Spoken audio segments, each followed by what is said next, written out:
Canal Ouvindo Áudio Novel. Se inscreva. Novel.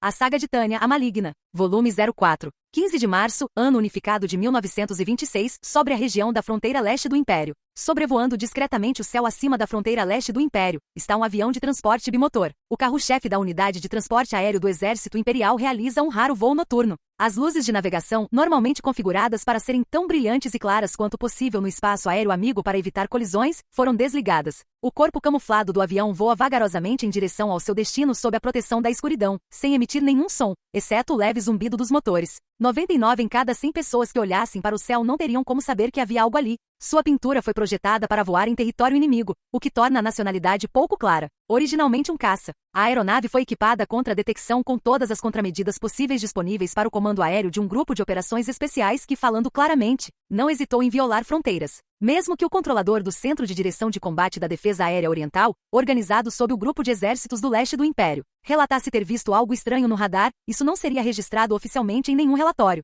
Se alguém tentasse registrar os oficiais do Estado-Maior visitante simplesmente passariam por lá para insistir: você não viu nada e ponto final. O pessoal a bordo desta nave bastante problemática pode ser praticamente chamado de segredo militar imperial. Afinal, a unidade é o projeto favorito do Estado-Maior, preparado para fazer até mesmo o trabalho mais superficial em caso de emergência. Sim, a inclusão neste tipo de grupo de operações especiais é sinônimo de reconhecimento como a nata da elite do Exército Imperial. A maioria dos oficiais admira incondicionalmente sua lendária bravura e habilidade. É claro que para o comandante da unidade em questão, o espanto é totalmente desnecessário. Tudo que eu quero é que alguém troque de lugar comigo. Ciente de que não chegará a lugar nenhum com essa linha de pensamento fútil, a líder do grupo de operações especiais designado para essa missão de reconhecimento de longo alcance bem atrás das linhas inimigas, Major Tânia von Degorechaf, dá um pequeno suspiro interior. Olhando para baixo, vejo minhas duas mãozinhas. Não importa como você olhe, este é um fardo pesado demais para a estrutura frágil de uma garotinha. Se eu preencher todos os requisitos para ser menor de idade, gostaria de solicitar as proteções adequadas. Mas não, nem mesmo os devaneios de Tânia incluem a possibilidade de deixar a linha de frente puxando de repente a carta de criança e dizendo que não quer lutar. O 203º Batalhão de Magos Aéreos está sob o comando direto do Estado-Maior do Exército Imperial e, portanto, é um tipo extremamente raro de batalhão. Tem autoridade para agir de forma independente. Além disso, acumulamos uma quantidade respeitável de conquistas. Em outras palavras, cometemos o erro de nos provar úteis. Também nos prejudicou o fato de termos sido criados originalmente pelos bons ofícios do Estado-Maior em nosso país. Para os superiores, somos uma ferramenta muito conveniente. Graças a isso, fomos lançados em todas as frentes, transformados em um bando de veteranos. Do comandante von Degorechaf até o último escalão, cada oficial habilidoso do batalhão desfruta da reputação de ser de elite. É por isso que Tânia está segurando a cabeça entre as mãos e lamentando: não quero lutar, mas acho que é difícil escapar no momento. Tendo pensado nisso, ela reflete sobre os eventos de algumas horas atrás, e como sua felicidade em retornar à capital imperial durou tão pouco. Voltaremos algumas horas. Ao sobrevoar a capital imperial pela primeira vez em algum tempo, ela notou que o céu estava apertado devido à densa linha de interceptação. Estava completamente farta de alguém em terra desafiando toda vez que passava pela zona de defesa antiaérea de múltiplas camadas. Eles podem ter atuado também como patrulhas, mas a necessidade de cumprimentar os colegas da unidade de instrutores também era frequentemente irritante. Em primeiro lugar, os humanos não são feitos para gostar de ser desafiados sob a mira de uma arma, mesmo por forças amigas que simplesmente estão cumprindo seu dever. Ainda assim, algumas horas atrás, enquanto Tânia voava pela rota pré-designada sobre a capital,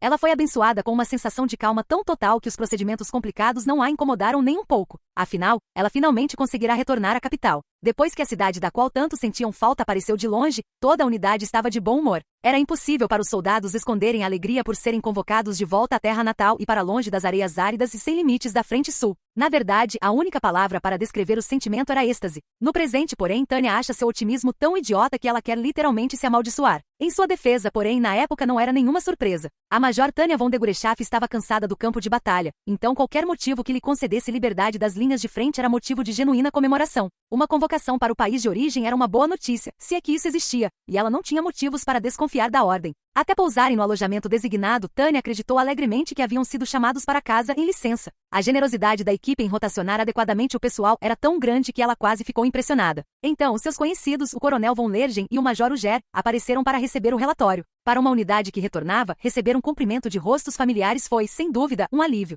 A chefia estava sendo tão atenciosa que ela admirou suas habilidades em recursos humanos. Depois de permitir que suas tropas descansassem à vontade, ela instruiu os oficiais a cuidarem de seus homens enquanto se voltava para o Coronel von Lergen para dar seu relatório. Todos os membros do 203º Batalhão de Magos Aéreos que se reportam diretamente ao Estado-Maior, incluindo a Major Tânia von Degorechaf, retornaram da frente sul sem deixar ninguém para trás. Bom trabalho, Major von Degorechaf. Ouvi do Exército Expedicionário do Sul sobre as coisas magníficas que você conquistou. Disseram que você realmente se dedicou, e quando li os relatórios de combate, fiquei comovido ao constatar que era verdade. Obrigado, Coronel von Lergen. E você não precisa se preocupar com os pedidos de condecoração que enviou para suas tropas. Farei o que for preciso para aprová-los. Pense nisso como meu reconhecimento pessoal pelo seu distinto serviço no Sul. Eles trocaram cumprimentos com a consciência e o orgulho de profissionais. Foi reconfortante saber que Lergen havia declarado que cuidaria das inscrições. Era a declaração de um soldado de carreira, nada menos que um oficial do Estado-Maior, então provavelmente não era apenas da boca para fora. O peso das conquistas e a confiança que ele depositava neles indicavam que suas palavras poderiam ser interpretadas como um contrato. Desculpe, eu gostaria de apresentá-las neste exato momento, juntamente com minha gratidão, mas só recebemos as recomendações há alguns dias. Eu mesmo tentei agilizá-las, mas, aparentemente, os administradores precisam de um tempo para resolver a papelada. Não, peço desculpas por não termos mantido um contato melhor. Os serviços postais militares eram tão limitados na zona de guerra que eu não conseguia nem enviar um bilhete amigável com antecedência. Foi uma troca típica de educação e arrependimentos em relação à comunicação interrompida. Tânia gostaria de ter acompanhado melhor a situação no país de origem, mas a única coisa disponível eram cartas enviadas por navio, nada tão simples quanto telégrafo ou e-mail. E é por isso que falar pessoalmente era tão essencial. Ela deveria ter aprimorado suas habilidades de comunicação não verbal. Sua guarda deveria ter sido mantida. Em vez disso, naquele momento, ela cometeu o grave erro de deixar que a gentileza do Estado-Maior para com sua unidade a afetasse. Eu deveria ter sido mais cautelosa. Tânia reflete amargamente a bordo do avião de transporte. Seria impossível me arrepender mais daquele deslize. Fechando os olhos e relembrando aquele momento, ela percebeu que Lergen parecia estranhamente compreensivo e assentiu com toda a seriedade. Tudo bem. Acredito que entendo as circunstâncias em que você se encontrava. Lembrar-se do que ela disse em resposta a deixa enjoada. Ela balançou a cabeça, agradeceu e perguntou sobre a situação geral na capital e como estavam as coisas em casa. Você pensaria que eles já teriam reagido, mas foi quando ela viu a expressão hesitante do Major Uger que ela finalmente sentiu que algo estranho estava acontecendo. Agora vamos falar de negócios. O Major Uger está encarregado disso, então vou deixá-lo explicar. Por favor, conte ao Major von Degurechaf sobre a divisão de transportes. Sim, senhor. Explicarei assim que receber os documentos informativos. É muito gentil da sua parte, Major Uger. Agora ela só pode se arrepender de ter sido tão despreocupada. Será que o continente do Sul entorpeceu tanto meus sentidos? Que irônico que eu tenha refinado minha sensibilidade para matar a ponto de agora ter uma deficiência de comunicação na sociedade normal. As coisas teriam sido diferentes se eu tivesse hesitado quando Lergen perguntou se eu ainda tinha um efetivo completo de tropas. Ela teve que se perguntar. Sim, sofremos apenas baixas leves no continente sul. O comando do general von Rommel foi de grande ajuda e retornamos sem grandes perdas. Ela não deveria ter relatado tão obedientemente poucas baixas. Olhando para trás, não consegui escapar de uma missão que provavelmente poderia ter evitado. O coronel von Lergen havia encontrado alguém que poderia forçar a assumir uma tarefa impossível, e sua alegria se manifestou em um sorriso encantador. Foi nesse momento que tudo começou a dar errado. Provavelmente levou apenas uma hora. Um oficial do reconhecimento estratégico em operações surgiu do nada com um sorriso e veio correndo a um aceno do coronel von Lergen. Tânia sentiu definitivamente que algo estava errado, mas era tarde demais. Ela deveria ter avisado ao Estado-Maior que sua unidade estava exausta e inapta para o combate. Afinal, o do 113º Batalhão de Magos Aéreos se reporta diretamente a eles. Na maioria das cadeias de comando de grupos de exércitos regionais, temos o privilégio de escolher nossas próprias missões. Dito isso, isso também significa que não podemos rejeitar ordens do Estado-Maior. Infelizmente, enquanto normalmente alguém na cadeia de comando vetaria a ideia por considerá-la muito imprudente, internamente no Estado-Maior, com base no princípio da confidencialidade, isso teve que ficar entre quem dava as ordens e Tânia. Não houve oportunidade para uma terceira parte intervir. Suponho que podemos dizer, graças a isso, Tânia está atualmente presa comandando um grupo militar misterioso em uma missão secreta para cruzar a fronteira. Mais precisamente, ela estará. Tecnicamente, Tânia e os outros no avião de transporte estão sobrevoando a região da fronteira leste do Império para um exercício. Mesmo que esse seja apenas o pretexto oficial, é onde eles estão no momento. As ordens deles são para conduzir um exercício, supostamente. Ela havia informado seus subordinados, conforme instruído pelos superiores, que essas ordens de exercício chegaram repentinamente do Estado-Maior. Mas certamente ninguém acreditou nisso. No momento em que chegaram à área de concentração, eles foram colocados a bordo de uma aeronave que o Estado-Maior-Geral esperava, juntamente com suas ordens de exercício. Extremamente suspeitas, e então decolaram sem nem mesmo serem informados para onde estavam indo. E além de tudo, o avião de transporte era uma aeronave de operações especiais equipada para manobras noturnas. Todos perceberam que as ordens eram mais complexas do que aparentavam. Até os crédulos primeiros tenentes Grants e Cerebriacol conseguiam entender isso. No curto espaço de tempo antes do embarque, os oficiais experientes pegaram tudo o que puderam como se não houvesse um momento a perder. Grants, que havia sido designado para manusear armas e munições, lançou orbes de combate extras e um conjunto completo de munição para dentro do avião. Enquanto isso, Cerebriacol estava absorta na inspeção de um aparelho de rádio que havia habilmente se apropriado de algum lugar. Quanto ao Capitão Weiss, que estava sendo tão bem trabalhado quanto Tânia, ele estava ocupado colocando nas mochilas de suas unidades o alimento favorito dos veteranos de reconhecimento de longo alcance, barras de chocolate. E quanto ao destino do avião lançado às pressas, é tecnicamente um segredo, mas os membros do 203º Batalhão de Magos Aéreos sabem como navegar. Na verdade, eles têm experiência em navegação noturna, com apenas conhecimento de astronomia. Uma onda percorre o grupo quando eles percebem por si mesmos que estão voando em direção à fronteira leste. Como soldados, o autocontrole para permanecer em silêncio até que algo seja oficialmente anunciado está em vigor,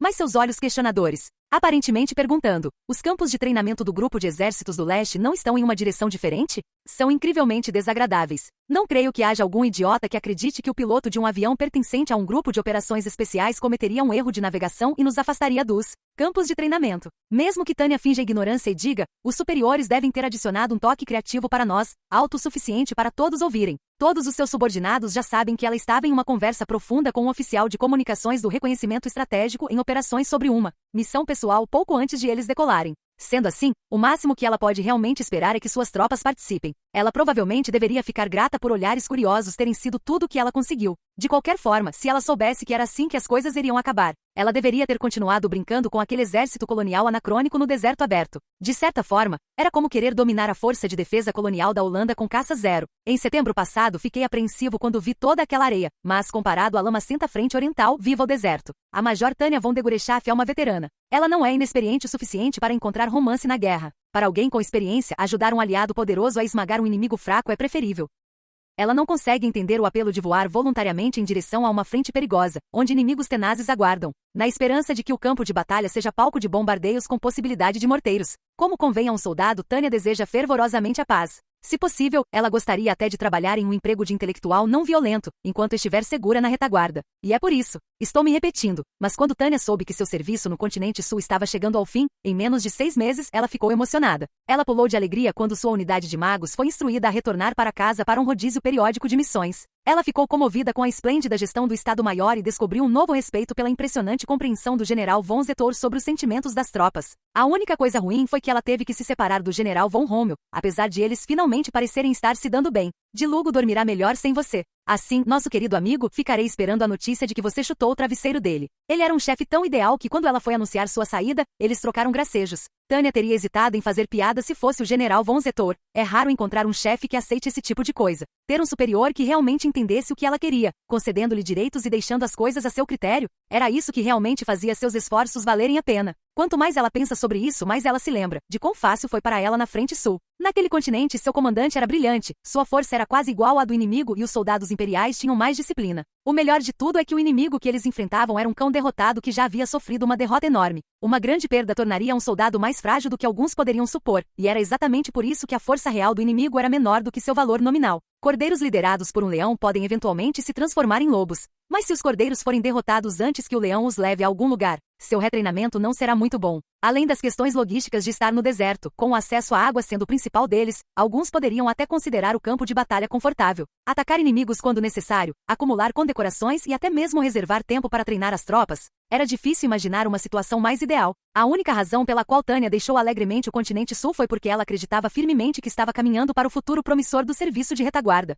Ela descansaria no império propriamente dito, procuraria uma posição. Fazia apenas algumas horas que ela tinha partido, fantasiando sobre todas as coisas que queria fazer. Ela acreditava ingênua que a unidade teria um mês de folga enquanto o império reorganizava suas forças. Ela esperava aproveitar a primavera no império pelo menos até abril. Na pior das hipóteses, ela imaginou que aproveitaria ao máximo a temporada guarnecida em uma antiga base do exército republicano. Se isso acontecesse, seria devido a uma falsa primeira guerra com a comunidade britânica, só pose e nenhum movimento. Ela imaginava com otimismo, o que essencialmente equivalia a férias remuneradas. Sim, imaginando. Infelizmente, os soldados não têm muita liberdade, e na verdade, o número de liberdades que eles têm é inversamente proporcional às suas muitas obrigações. Se eu pudesse oferecer minha mão de obra livremente no mercado, trocaria de emprego num piscar de olhos. Se existissem empresas militares privadas, eu consideraria seriamente entrar para uma. Não, eu provavelmente deveria abrir a minha própria. A realidade é tão dura que Tânia se perde em fantasias escapistas por um momento. Antes que ela percebesse, ela foi forçada a embarcar nessa missão secreta para cruzar a fronteira que a pátria compartilhava com a Federação.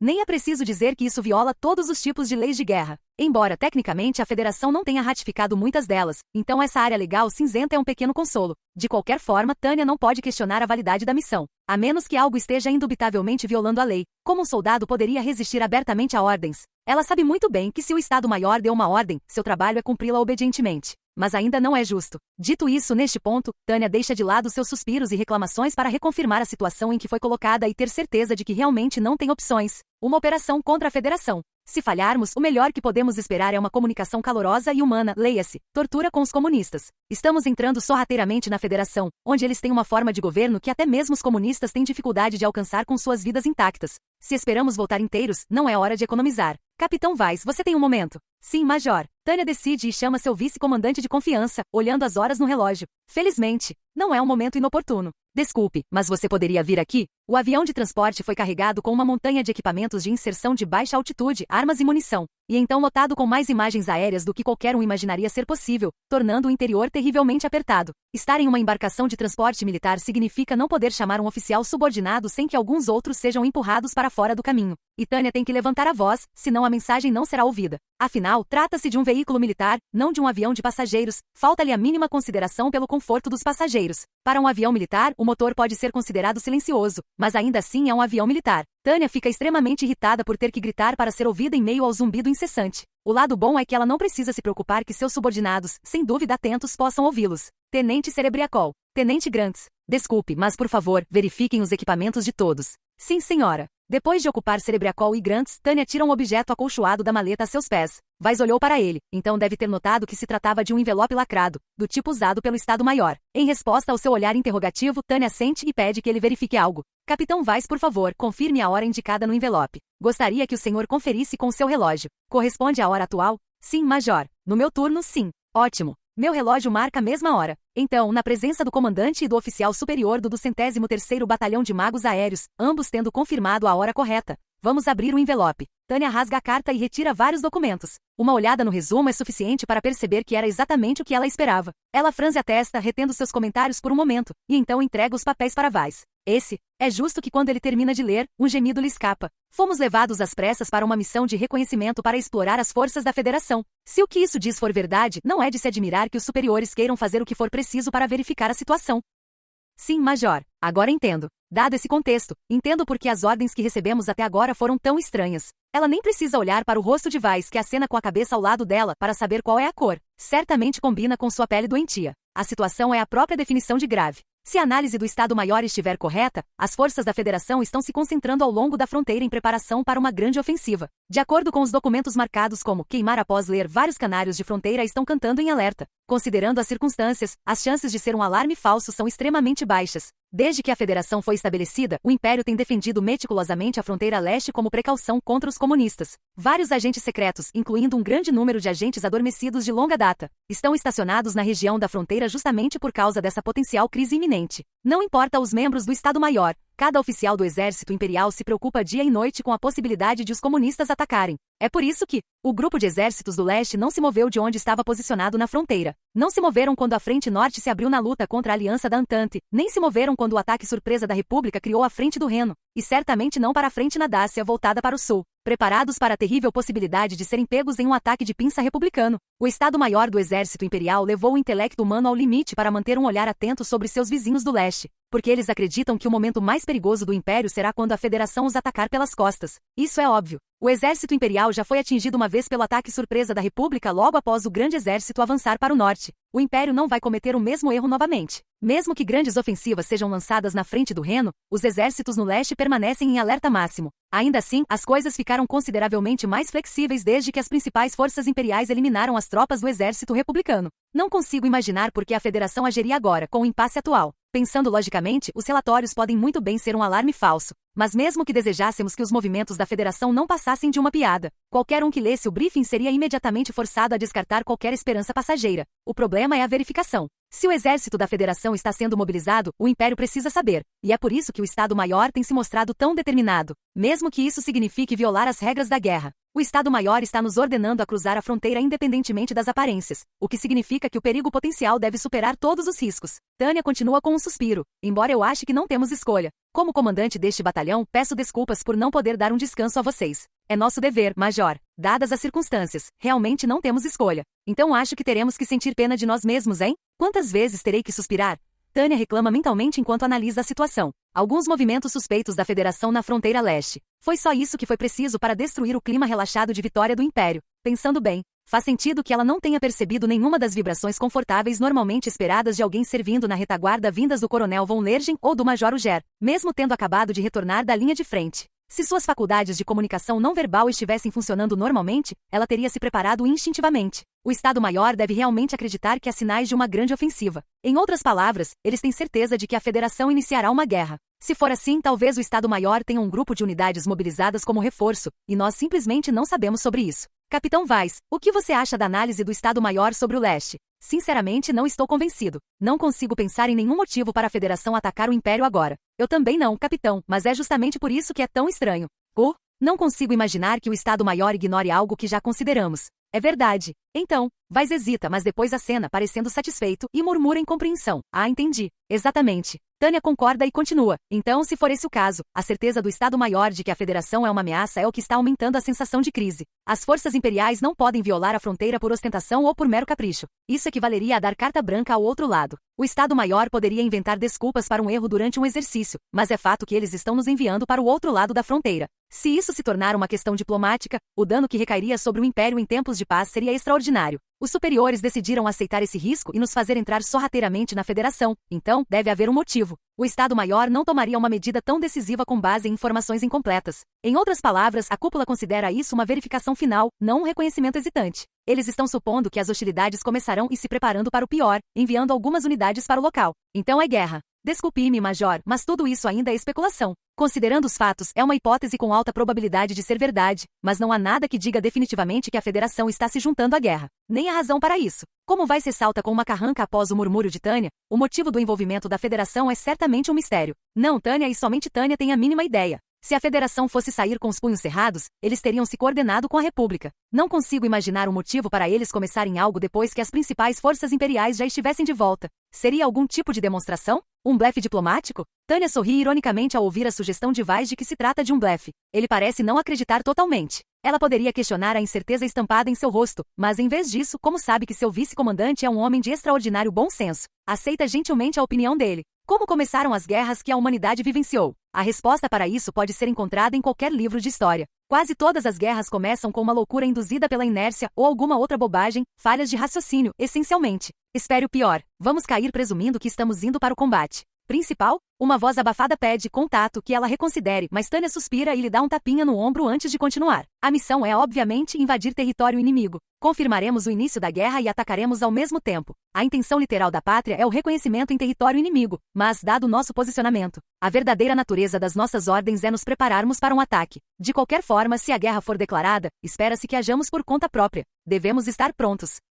Depois de expressar seus pensamentos com amargura, Tânia percebe que eles precisam explicar a situação aos seus subordinados e acrescenta: tudo bem, Capitão Weiss. Se não tiver objeções, poderia gentilmente informar as tropas. Eu, senhora. Pela expressão confusa no rosto dele, ela deduz que ele não consegue entender por que ela está pedindo para ele fazer isso. Bem, ele provavelmente é capaz de ignorar os complexos de Tânia, ou talvez se possa dizer, a vergonha dela. Tenho inveja que ele consiga projetar a voz. Infelizmente, capitão, não consigo falar muito alto. Minha voz não alcançará todos neste avião barulhento. A verdade irritante é que mesmo que ela levantasse a voz, o motor abafaria. Ela já teve que gritar a plenos pulmões durante sua conversa particular com Weiss. Não é que haja algo errado com ela. Até um homem adulto teria dificuldade em ser ouvido no fundo do avião, então faz sentido que uma criança só machucasse a garganta tentando. Infelizmente, Tânia não pode usar uma fórmula para amplificar sua voz, como sugerido no Manual de Combate Aéreo, já que eles estão evitando toda e qualquer atividade mágica. A unidade está em uma missão para se infiltrar em território inimigo. Usar uma fórmula de amplificação de voz seria como lançar um sinal de mana para todos os lados. Ela poderia muito bem anunciar à rede de alerta inimiga que intrusos chegaram. Temos que pelo menos atravessar a fronteira antes de sermos detectados. Ah bem, sinto muito, Major. Não se preocupe. Sinto muito incomodá-lo, Capitão Weiss, mas agradeceria se me desse uma explicação. Claro, eu deveria ter me oferecido desde o começo. Espero que você não esteja bravo comigo. Será que Tânia inconscientemente fez uma cara de irritação? A expressão culpada do subordinado a faz sentir que lhe deve alguma consideração. Incapaz de fazer mais nada, ela lhe dá mais um tapinha no ombro. Então, com um agradecimento, ela pede que ele comece. Weiss é eficiente e vai direto ao ponto. Ele inicia o briefing, parecendo previsivelmente incomodado com o avião apertado, dado seu físico avantajado. Atenção, todas as unidades. No momento em que sua voz ecoa, Cerebriacol e Grants reagem prontamente, repetindo atenção. como se um interruptor mecânico tivesse sido acionado. As reações dos outros oficiais e soldados, que até então estavam ocupados fazendo barulho verificando seus equipamentos, também são perfeitas. Todos param o que estão fazendo no momento em que a ordem é dada. A maneira como eles se viram para encarar Tanya e Weiss em perfeita harmonia, sem nem mesmo um pio de conversa particular, só pode ser chamada de magnífica. Isso é o que você chama de modelo de disciplina e ordem. Tropas, o comandante do nosso batalhão revelou o esboço da nossa missão. Ele diz isso com firmeza, sob o olhar atento dos homens e oficiais, determinados a não perder uma única palavra. Devido a um contratempo durante o nosso exercício, realizaremos um reconhecimento através da fronteira, em território da Federação. Essas declarações são incrivelmente desencontradas, mas nenhum dos magos que ouvem em silêncio é inepto o suficiente para interromper. Pessoas que não entendem, e não apenas crianças que não aprenderam a lição, muitas vezes fazem papel de bobas. As tropas confiáveis de Tanya possuem uma compreensão maravilhosa desse ponto. Tudo isso de acordo com as instruções do Estado-Maior. Esta missão é a nossa especialidade, reconhecimento de longo alcance. Dito isso, as forças de defesa da Terra desta vez são altamente especializadas. Tropas, é crucial. Weiss parece mais nervoso do que nunca, mas sua voz natural ainda é alta o suficiente para preencher o interior do avião, o suficiente para deixar Tanya com inveja. Ainda assim, tudo isso significa que ele tem algo que ela não tem. Tudo se resume à forma como o trabalho é terceirizado. Há mais opções disponíveis do que o trabalho medíocre do tipo você recebe o que paga. O ditado, cada um no seu ofício, é tão verdadeiro quanto a formulação ricardiana de vantagem comparativa. A voz calma de Tanya é uma boa desculpa para delegar esta tarefa. Antes de explicar a missão, vou dar uma ideia da situação no leste. Há alguns dias, diversas fontes têm relatado comportamento suspeito na área. Enquanto Weiss explica o contexto com eficiência, os homens parecem entender as implicações. Os mais sensatos já estão olhando na direção da Federação. Todos sabem que o grupo de exércitos do leste está há muito tempo em sua estação tradicional na fronteira, uma posição crítica, focado inteiramente na Federação como seu potencial oponente. Então finalmente está acontecendo? Não vejo como isso poderia significar outra coisa. As tropas geralmente não deixam escapar olhares abalados e murmúrios, mas, dadas as circunstâncias, não é surpreendente. Os grupos de exércitos do Norte, Oeste e Sul, que têm enfrentado batalhas intensas nos últimos anos, frequentemente criticam o grupo de exércitos do Leste por ficar parado e receber almoço de graça, mas o Comando Supremo não se importa e mantém esses soldados onde estão. A ameaça que essas forças representam não é algo que a Federação possa encarar levianamente. Dentro do Império também aqueles que pedem vigilância não são minoria. Soldados imperiais são incapazes de se esquecer da Federação. Uma palavra sobre os problemas no leste, e todos entenderão o que isso significa.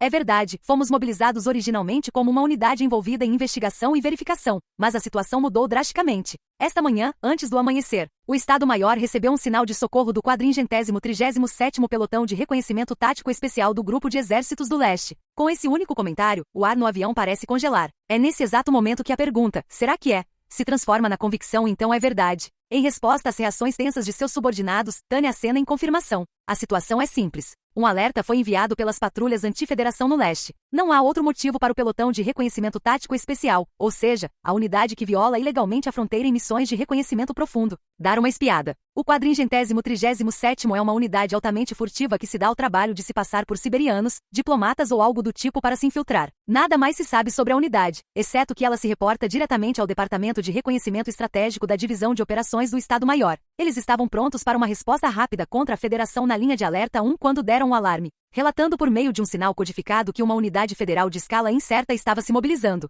Levando em conta sua trajetória de voo e a explicação de Weiss, somente um novo recruta ficaria inseguro sobre a natureza de sua missão. Tenho mais más notícias. Após o relatório original do 437º, não houve mais transmissões. Infelizmente, vários outros pelotões de reconhecimento tático especial ficaram sem sinal. Nossos canários na mina gritaram uma vez e depois pararam. Para descrever a situação no leste em uma palavra, inquietante. A tensão está prestes a explodir. Até um otimista admitiria que com tantas evidências circunstanciais, a possibilidade de que tudo não passe de um mal-entendido se torna incrivelmente baixa. Os federais vermelhos fizeram algum tipo de movimento. Nossos vigias deram um sinal de socorro e depois ficaram em silêncio. É por isso que vamos ver o que está acontecendo, violando a fronteira de um país neutro, aparentemente. Após refletir sobre os acontecimentos, Tanya imagina que todos os seus subordinados também entenderam. Ela suspira e se recompõe. Aconteça o que acontecer, não vamos dar aos Reds a chance de nos fazer prisioneiros. Se a Federação fosse um país que honrasse os direitos humanos e tudo mais tão admiravelmente quanto os Estados Unidos, isso seria uma coisa. Mas, independentemente do que acontecesse com as tropas da linha de frente, os soldados que se aprofundassem no território inimigo teriam uma chance muito real de serem capturados. Se estivéssemos enfrentando os impetuosos Yankees, pelo menos a nação deles seria civilizada. Enquanto a polícia militar estiver por perto, não há necessidade de se preocupar com execuções sumárias. Mas estamos contra os Reds. Já é possível vislumbrar o terrível futuro que nos aguarda quando olhamos para o destino dos alemães feitos prisioneiros no final da guerra. 3. Mas Tânia não tem pressa em se sacrificar. Não há razão para contribuir para o estudo da psicologia do campo de batalha realizando pessoalmente experimentos de reconstituição. Em outras palavras, para voltar para casa com vida, é fundamental que pelo menos resistamos à ameaça vermelha. É difícil, mas não tenho escolha quando se trata de lutar pela sobrevivência. Se tem uma coisa boa, é que Tânia se gaba para o Deus em que ela nem acredita sobre a sorte que recebeu. Então nossa missão é basicamente o que você espera. O tom de Weiss é estranhamente contido quando ele os informa implicitamente que está em uma guerra. Tânia observa todos mantendo a calma, os comandantes da companhia, Capitão Weiss, os primeiros tenentes Cerebriacol e Grants, e o resto de seus subordinados. Eles são elites, provavelmente entre os melhores de todo o exército imperial. Cruzaremos a fronteira e nos prepararemos para o pior. Enquanto vigiamos o exército da Federação, soaremos o alarme, se necessário. É óbvio que até que nosso oponente faça uma declaração de guerra, isso tecnicamente conta como violação da fronteira de um país neutro. Mova-se com extrema cautela. Weiss mantém sua explicação muito prática, como profissional que ele é. Mas é justamente por ser um profissional que suas emoções tornam difícil para ele manter a voz firme sem algum esforço. Não consigo deixar de amar a capacidade dele de demonstrar maestria interna, por mais superficial que seja. É tão perfeito como ele tem essa humanidade e o autocontrole de um especialista. Weiss provavelmente tem algumas coisas que gostaria de dizer aos superiores sobre essa ordem repentina e essa missão impossível que foi imposta ao batalhão. A própria Tânia não tem certeza se todo esse sigilo do Estado-Maior deve ser apreciado. Não há dúvida de que a confidencialidade é importante. Mas a confidencialidade e se você recebeu ou não as informações necessárias são duas questões que devem ser consideradas separadamente. Dificilmente há vermelhos no 203º Batalhão de Magos Aéreos. Pensa Tânia, mas imediatamente se arrepende. Falando do ponto de vista Umin, os vermelhos têm a reputação de se infiltrar em estruturas de poder para ganhar simpatizantes, independentemente da situação. Em outras palavras, ela só pode confiar no batalhão que conhece bem. A suspeita é um marco no caminho para a paranoia, mas não há garantia de que não haja nenhum vermelho entre aqueles que têm acesso à agenda operacional do seu batalhão. É como um bando de guaxinins astutos e raposas espertas tentando enganar aos outros. Estamos entrando em território inimigo, esperando o início de uma guerra. Se por um acaso feliz conseguirmos evitar isso, provavelmente nos retiraremos imediatamente, mas como uma unidade experiente. Precisamos estar preparados para o pior. Todos vocês precisam se preparar para a batalha contra a Federação. É tudo o que eu digo. Obrigado, Capitão Weiss. Weiss conclui o briefing. Quando avisa Tânia que terminou, ela muda de assunto. Seus pensamentos tendem a seguir caminhos um tanto indiretos para esferas não relacionadas à operação em questão, então ela os guarda para mais tarde. Agora tenho que cumprir meus deveres como comandante da linha de frente. É importante ficar de olho no que está por vir, mas sem viver para ver o amanhã, todo plano não passa de uma utopia, não importa quão bem pensado seja.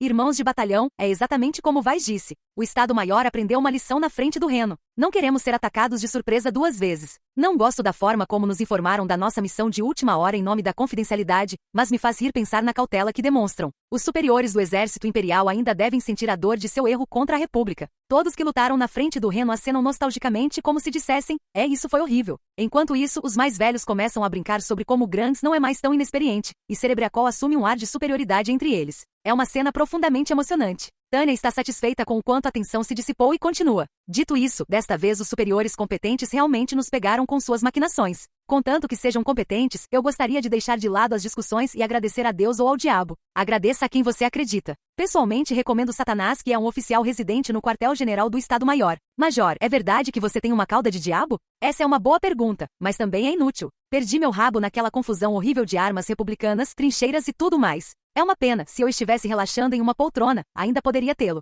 Embora dependa da hora e do lugar, sorrir bobo e responder a uma piada com outra piada tem seus méritos. Fazer palhaçadas pode acalmar os nervos e servir como uma ferramenta para empregar algumas das habilidades linguísticas mais desenvolvidas da humanidade, criticar e xingar. Então, como o Capitão Weiss lhe disse, estamos enfrentando os vermelhos. Não existe cautela demais. Ela grita a plenos pulmões, mas ainda não consegue igualar o volume de Weiss. Olhando ao redor, vê seus subordinados se esforçando para ouvir o máximo possível. Tânia tenta conscientemente elevar ainda mais a voz, mas então reconhece a necessidade de manter a postura, forçando-a a fingir desesperadamente que nada está errado. A aeronave em que estamos, pertencente à 22ª Unidade de Transporte Aéreo, está voando a toda velocidade em direção à nossa zona de operação. Para ocultar nossa presença e obter o máximo efeito, mantenha o banimento de mana mesmo após o pouso. Isso é óbvio, mas a furtividade é nossa maior prioridade. Este avião de transporte, participando do exercício, violará acidentalmente a fronteira da Federação devido a dificuldades técnicas nos instrumentos de navegação. É claro que ninguém notará que os instrumentos estão com defeito, então soldados imperiais partem de paraquedas, pensando que se trata da área de exercício pré-determinada.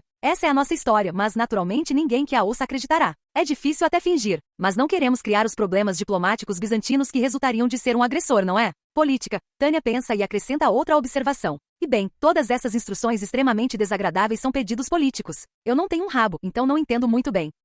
A explosão de risadas na parte de trás do avião é prova de que sua tagarelice pode ser ouvida acima do ruído dos motores. É claro que, por outro lado, o fato de todos terem que ouvir com tanta atenção é prova de que sua falta de volume é inconveniente. Temos cerca de 30 minutos até chegarmos ao ponto de desembarque planejado. Depois de atingirmos o solo, nos reagruparemos, mantendo nossos sinais de mana suprimidos. No geral, tudo continua como sempre. Espero os resultados de sempre. O avião possui camuflagem noturna para reduzir a visibilidade o máximo possível. Para um avião de operações especiais equipado para manobras de penetração em baixa altitude, o véu da escuridão é o mais indicado, embora dificulte a identificação de inimigos. Qualquer lançamento aéreo significa que teremos problemas para nos mantermos juntos durante a mobilização. Reagrupar-se rapidamente após o pouso exige bastante treinamento. Peça a uma unidade para fazer isso sem comunicação sem fio, e a maioria dos comandantes jogará a toalha. Mas Tânia sabe que não precisa se preocupar. Este é o do 103º Batalhão de Magos Aéreos. Eles têm experiência em navegação por estimativa no deserto, sem nenhum ponto de referência. No que diz respeito às suas habilidades, incluindo navegação, Tânia está confiante de que não haverá problemas. As conquistas deste batalhão, selecionadas por seus méritos, são excepcionalmente brilhantes. Suas tropas demonstraram sua competência de forma abrangente na Dácia, em Norden, no Reno e no continente austral. Seus resultados foram excepcionais. Os soldados que compõem o do 103º Batalhão de Magos Aéreos são agora um grupo de veteranos extraordinariamente confiáveis. Grants e as outras tropas de substituição que se juntaram quando a unidade estava na frente do Reno também fizeram progressos notáveis. Eles atingiram mais ou menos o nível dos membros originais que estavam na formação do batalhão. E o elemento crítico, que é a força de combate do batalhão, foi mantido quase perfeitamente, com um plantel quase sempre completo. Um fator importante é a unidade estar diretamente subordinada ao Estado-Maior, garantindo que tenhamos o orçamento e a autoridade que nos permitam ter um bom desempenho. Não houve quase tempo para treiná-los, mas, embora eles possam ser um pouco loucos por guerra, Tânia conseguiu deixá-los em excelente forma durante esse breve período. É isso que significa investir efetivamente em capital humano. É claro que os laboratórios fundamentais, a formação teórica e o treinamento prático que você pode obter ao longo de um período mais longo na faculdade também são significativos. Esta é a diferença entre a academia e a aplicação. Não que eu vá tão longe a ponto de acreditar que os soldados precisem de formação acadêmica. É então que Tânia ri de si mesma por ter se distraído. Ainda assim, redundância não é algo desprezível. Mesmo que não tenha nada a ver com a missão atual, essa tendência humana a certos modos de pensar deve ser importante para a estabilidade mental. Precisamos acreditar na liberdade, na justiça e no mercado. Os humanos são animais políticos por natureza. Se for esse o caso, deveríamos agir politicamente também, competindo livre e justamente no mercado. Lembro que esta é uma operação em território da Federação. Assim que começarmos, o pior cenário é que nossos registros de alistamento nunca existam. Por outro lado, em um ambiente onde não há mercado, não há necessidade de jogar limpo. Em vez disso, tal situação exige uma ação política apropriada. Se o nosso oponente infringe as liberdades dos outros, então devemos ser lutadores pela liberdade. Está escrito claramente na Constituição de Paz de uma certa nação pacífica: a liberdade é conquistada através da luta incessante. Em outras palavras, lutar pela liberdade contribui para a paz. Isso significa que devemos lutar contra esses horríveis comunistas totalitários por liberdade, justiça e direitos humanos. É sempre assim, mas aparentemente eles não vão facilitar as coisas para nós. O tom de Tânia não é menos pesado que a serenata monótona dos motores, mas ela se dirige aos seus subordinados na voz mais alta que pode. Afinal, esta é uma missão nada convencional. A responsabilidade pela violação de território neutro tende a recair sobre aqueles que estão em campo. Este não é o tipo de missão que as tropas acolhem. Por analogia, nenhum funcionário de escritório ficaria feliz em ser rejeitado pela sua empresa. Ninguém quer se envolver com informações privilegiadas ou doações problemáticas, a menos que os retornos sejam enormes. É por isso que as empresas têm departamentos jurídicos para encontrar brechas sob o pretexto de exigir conformidade. O que quero dizer é, o departamento jurídico da minha empresa transborda de respeito pela lei, obviamente, é apaixonado por desempenhar sua função na sociedade. Sim, mencionei isso antes apenas como uma generalização. Pode-se dizer que minha empresa, o Exército e assim por diante são o espírito da lei encarnado. Quando está prestes a inventar essas desculpas para si mesma, Tânia estremece, percebendo que não consegue escapar das respostas condicionadas de sua vida anterior. Algo sobre o leopardo e suas pintas. Talvez uma nação também não consiga mudar seu caráter? Se o 437º estiver certo, a pátria não tem tempo a perder. Os interesses do Estado estão acima de tudo, a razão de ser do continente.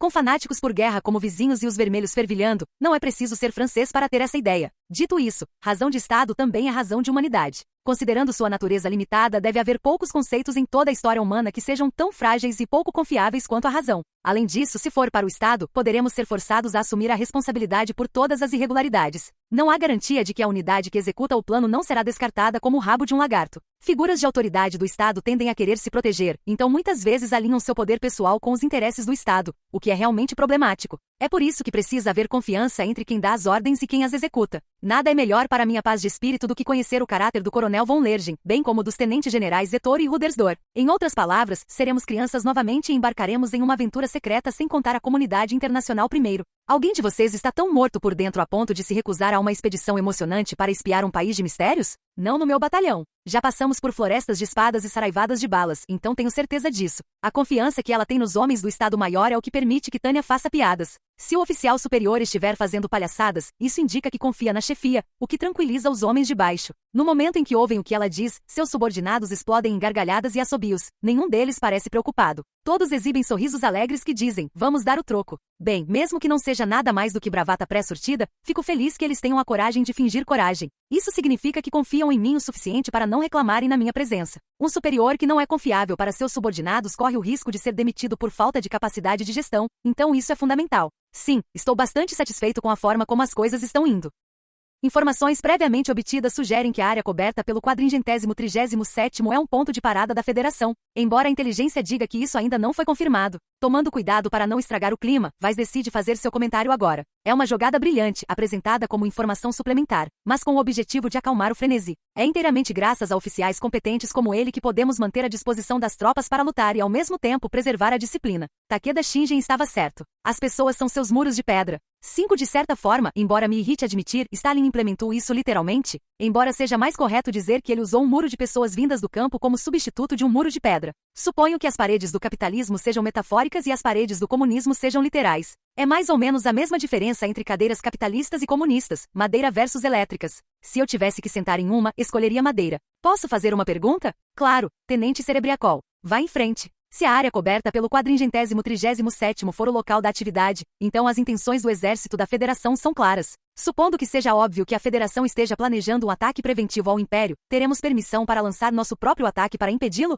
Boa pergunta. Tânia concorda com o comentário de Cerebriacol. Não é como se a própria Tânia não tivesse sido tentada a fazer exatamente isso. Para evitar possíveis acidentes, é melhor definir uma política para toda a unidade sobre como lidar com as coisas. Estamos contra os comunistas, então não há necessidade de nos conter. Ou pelo menos é o que eu gostaria de dizer, mas só desta vez não posso. Vou deixar claro, não tolerarei nenhum erro. Nossos oponentes são os comunistas. Eles fazem as pessoas sofrerem. Devemos eliminá-los de acordo com os princípios do mercado, mas precisamos nos manter fiéis aos seus principais fundamentos, acordos e contratos. Faremos com que a Federação dê o primeiro tiro. Não posso dar permissão para atirar no exército da Federação até que eles ataquem a fronteira leste. Estamos em outra situação horrível, hein? Concordo com você, Tenente Grans. Entendo como vocês dois se sentem, tenentes, mas está é uma ordem. Mais alguma coisa? Parece que terminamos por aqui, pensa Tânia enquanto propositalmente começa a mudar de assunto. Se é isso, então tenho mais uma coisa a acrescentar. O capitão do voo foi gentil o suficiente para se oferecer para ser nossa isca e continuar violando o espaço aéreo da Federação depois que pousarmos. Sinceramente, me sinto péssimo com isso, mas o plano é que este avião de transporte permaneça no espaço aéreo inimigo por nós. Ele manterá sua altitude e curso após nossa partida, para evitar que o inimigo descubra imediatamente nosso ponto de lançamento. No caso de um ataque da Federação, a segurança desta aeronave não estará garantida nem um pouco. O que acontecerá se for interceptado por caças ou magos? Bem, esses são os caras que transformaram a Praça Vermelha em um aeroporto internacional, então é bem possível que eles errem completamente o alvo, mas ainda assim, esses são comunistas. Eles derrubam até aviões civis. Provavelmente lidam com as coisas de forma tão burocrática que é como se a democracia, a liberdade e a filantropia tivessem caído por um buraco na cabeça deles. Eu gostaria de presumir que o avião estará seguro, mas será que os comunistas sequer usam a lógica? Não se esqueçam da bondade deles. Respeitem aqueles que estão com vocês no campo de batalha. Agradeçam pelos sacrifícios dos seus irmãos de armas. Considerem as expectativas da pátria de que cumpramos nossos deveres. Eu realmente odeio guerras. Acredito que matar outras pessoas é a pior coisa da história da humanidade. Logicamente falando, é um desperdício totalmente indesculpável de recursos e capital humano. Ainda assim, sobre essa luta, gostaria de dizer o seguinte: glória aos lutadores pela liberdade. Em outras palavras, espero que cumpram sua missão como sempre. Deem tudo de si pela sua pátria e por sua majestade imperial. Glória ao Império! Glória ao Império! Para um amador, esta missão provavelmente parece imprudente. Um único batalhão de magos está fingindo ser patrulheiros paraquedistas. Tecnicamente, seria melhor ter especialistas aerotransportados se infiltrando. Esta missão basicamente pede que nós, magos, lutemos usando os punhos em vez de magia, e com quase nenhum tempo para nos prepararmos. Incrivelmente imprudente. Mas vamos enfrentar os Reds. Mesmo que seja irracional, temos que fazer isso de alguma forma. A escola de pensamento que prega a não violência só funciona contra países civilizados. Sim, pode ser uma opção contra pessoas que hesitariam em apontar uma arma para alguém que não está resistindo. Infelizmente, os comunistas atirariam alegremente. Como um indivíduo livre, sem nenhum interesse em ser dominado por uma nação totalitária opressora que mata alegremente até aqueles que não resistem. Não tenho escolha a não ser lutar. Poucos minutos depois de Tânia transmitir sua determinação aos seus homens, chega a hora. Major, chegamos à zona de operação. O capitão informa que eles chegaram ao seu destino. De agora em diante, ele e sua tripulação continuarão a violar o espaço aéreo da Federação sem escolta. Se não podemos honrar o sacrifício deles, não merecemos ser chamados de lutadores pela liberdade. Dê-me liberdade ou dê-me a morte. Esta é uma guerra santa para garantir, defender e proteger a liberdade. Se há um dever que não pode ser evitado, então lutar contra totalitários para defender um mundo relativamente livre certamente deve ser esse dever. Eu não quero uma guerra. Mas manter amizade com uma nação totalitária de brutalidade sem precedentes que tenta assassinar seus vizinhos será difícil. É difícil conviver com a maldade do mundo, principalmente para um cidadão exemplar como eu, mas isso é óbvio. Comandante de batalhão a todas as unidades. Abaixem-se, abaixem-se. Não devemos recuar diante da escuridão. Tânia abre a porta gritando a plenos pulmões e pede para Cerebriacol pular. Então, se me dão licença. Reúnam-se em grupo. Vou fingir que não vi as facas para silenciar as testemunhas. Esta operação está em andamento. Repito, esta operação está em andamento. Todos carregam seus paraquedas de lançamento nas costas, e ninguém no meu batalhão hesita em saltar do avião. Entendendo que a parte mais perigosa do lançamento aéreo é a descida, a unidade começa a saltar com rapidez e habilidade, com admirável disciplina e sem reclamar. Tânia também abaixa a cabeça e salta do avião, tomando cuidado para manter a distância adequada dos outros enquanto cai. Não há tempo para aproveitar o mergulho na escuridão do céu noturno tranquilo. Ela logo pousa no que parece ser um sertão apropriadamente selvagem. Nessa vasta extensão, não há sinal de pessoas, mas o solo também não é pantanoso. Ela rapidamente recupera seu paraquedas e se encontra com as tropas mais próximas que pousaram à sua frente. Ela assume o comando do grupo e deixa a preparação furtiva para eles. Felizmente, não há nenhum idiota que tenha se separado do grupo e se perdido. Como se trata de elites, não houve problemas dignos de nota, e as coisas estão indo conforme o planejado. A julgar por essa série de eventos, o reagrupamento está indo muito bem.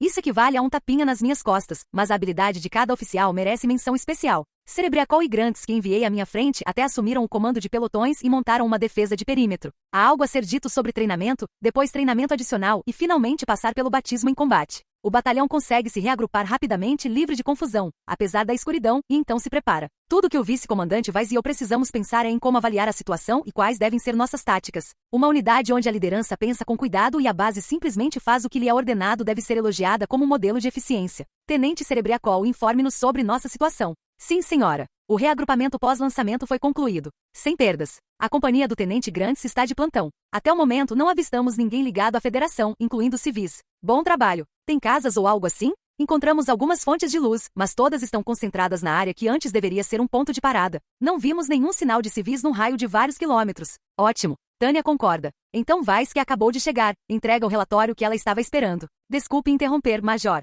A configuração da rede sem fio de longo alcance foi concluída. As funções de monitoramento estão normais. Certo. Ah, capitão. Acho que não há nada sobre o início iminente de uma guerra? Nada no momento. Só detectamos níveis elevados de transmissões da Federação. Alguma coisa de casa? Ainda não, Major. O Império também não falou em começar uma guerra. Aliás, o sinal está claro e certamente não estamos sofrendo nenhum bloqueio. Tânia concorda. Então ainda não começou. Precisamos estar prontos para uma retirada imediata caso a mobilização da Federação seja um blefe. Tenente Cerebriacol, verifique se não perdemos nenhum paraquedas ou outro equipamento. Ter Cerebriacol confirmando nossa preparação para a retirada é para o caso de termos sorte. Com o entendido.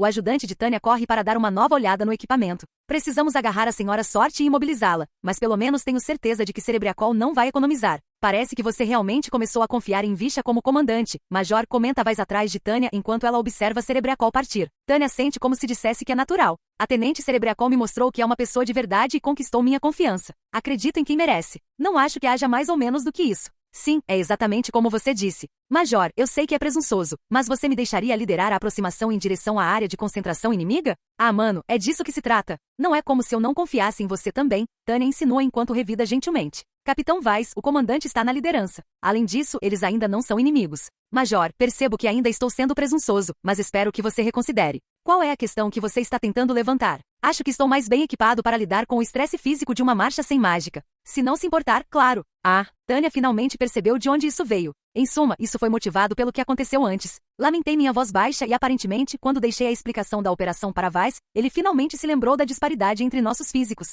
E ele deve ter percebido que em uma competição de pura força que não envolve magia, a Major Tânia von de Gurechaf é uma criança frágil. Eu ficaria feliz em ter um homem tão bom sob meu comando, mas não há necessidade de você chegar a tais extremos. Se ele se preocupar comigo agora só vai causar problemas. Bem, se ser uma donzela delicada me desse uma posição na retaguarda, as coisas seriam diferentes. Como mago que não teve outra opção a não ser escolher a academia militar ou ser recrutado, não posso ter minha aptidão para o comando questionada agora. Mesmo que ele tenha feito sua oferta de 100% de boa fé, é fácil imaginar o que pode acontecer a seguir. Aquele ditado sobre como o caminho para o inferno está cheio de boas intenções parece terrivelmente real agora. Peço desculpas por ter exagerado. Não, eu agradeço, diz Tânia, mesmo que ela determine internamente que precisa fazer uma demonstração de seu poder. Logicamente falando, é tolice um comandante demonstrar coragem bruta. Mas esta unidade é um batalhão reforçado de 48 homens. Não há lei que diga que o comandante não pode participar de uma patrulha de reconhecimento. E considerando que ela está atualmente tentando descobrir uma maneira de fazer o impossível, ela poderia ser elogiada por manter a tradição do Exército Imperial de liderar pela frente. Certo, voltando à missão. Vamos observar o Exército da Federação, e eu gostaria de usar o procedimento padrão de reconhecimento noturno. Quem estará no grupo de reconhecimento? Quero que você fique. Vou levar Cerebriacol e talvez mais 2. Tânia diz que é uma escolha difícil, mas internamente ela já se decidiu. Neste momento delicado, à beira da guerra com a Federação, ela precisa ir sozinha. Se seus subordinados se precipitassem e iniciassem o combate, ela seria, sem dúvida, a culpada. É até aí que vão as responsabilidades de um comandante. Nesse caso, ir ela mesma é a única opção. Independentemente de como seja uma unidade normal, nosso batalhão não é formado por crianças que precisam de ajuda. Faremos uma patrulha de oficiais. Mas Weiss quer fazer parte da equipe de reconhecimento, e seus pontos são dignos de consideração. Estes são os soldados do 203º Batalhão de Magos Aéreos que realizaram avanços separados em unidades independentes enquanto lutavam na Frente Sul. Eles não são um bando de novos recrutas que entrariam em pânico com a simples ausência de seu comandante. Então Tânia se prepara para abrir uma exceção e ir explorar apenas com os oficiais. Hora de ir trabalhar, pessoal. Vamos fazer isso rápido e silenciosamente. Tânia e o restante dos oficiais do 203º Batalhão de Magos Aéreos avançam prontamente, sem recorrer à magia para fazer um reconhecimento. Ou seja, eles se aproximam o máximo que podem a pé. Mas eles nem precisam correr muitos riscos para entender a situação. Uma olhada pelo binóculo basta para revelar enormes quantidades de suprimentos e soldados. Há munição real demais para um exercício. Relate nossa situação. O 437º estava certo. E parece que chegamos tarde demais. Mesmo à distância, ela consegue ver inúmeros quartéis em plena atividade, apesar de já ter passado muito do pôr do sol. Além disso, é o que as pessoas normalmente diriam nesse tipo de situação, eu suponho. Há várias divisões de tanques posicionadas aqui que, segundo o tratado, nem deveriam estar estacionadas nesta região. A cereja do bolo é que seus canhões ferroviários já estão em posição avançada. Não se preocupe com o alcance deles. Ter canhões ferroviários nesta região é um ato ultrajante, equivalente a uma declaração de guerra. Argue. Mesmo estando escuro, um olhar mais atento mostra que os canos estão se ajustando lentamente. Considerando o tempo que leva para alinhar corretamente os canhões ferroviários, eles devem estar se preparando para uma ofensiva. Canos de armas ferroviárias não duram muito, então não há outro motivo para usá-los tão arduamente. Mesmo que este seja um exercício com munição real, gostaria de perguntar exatamente onde eles acham que estão se exercitando. Major, olha aquilo. Quando Tânia olha pela mira na direção que Grant se indicou com um grito abafado, ela vê o que claramente são pilhas de combustível e projéteis. Enquanto observa, os soldados que saíram do quartel começam a embarcar em uma tonelada de caminhões, aparentemente sob ordens de um oficial. Se tudo isso for um blefe, a Federação está praticando um ato de andar na corda bamba. Mantenha silêncio de rádio até o último segundo possível. Faça um relatório no momento em que os canhões ferroviários dispararem na direção do Império. Entendido. Farei isso. Weiss, que carregava o aparelho de sinal codificado de longo alcance, conecta-o ao rádio. Ele está usando um teclado de uso único, o que significa que mesmo que alguém intercepte nosso sinal, desde que não consiga decodificar a mensagem, a chance de expormos nossas posições é baixa. Agora podemos considerar nossa pequena missão de reconhecimento concluída. A questão é o que fazer agora. O principal é que tecnicamente ainda não estamos em guerra. Também não houve relatos de conflitos em andamento. Mesmo que seja apenas uma questão de tempo, não seremos perdoados por atacar preventivamente. Além disso, se devemos retaliar quando as forças da Federação abrirem fogo é outra questão.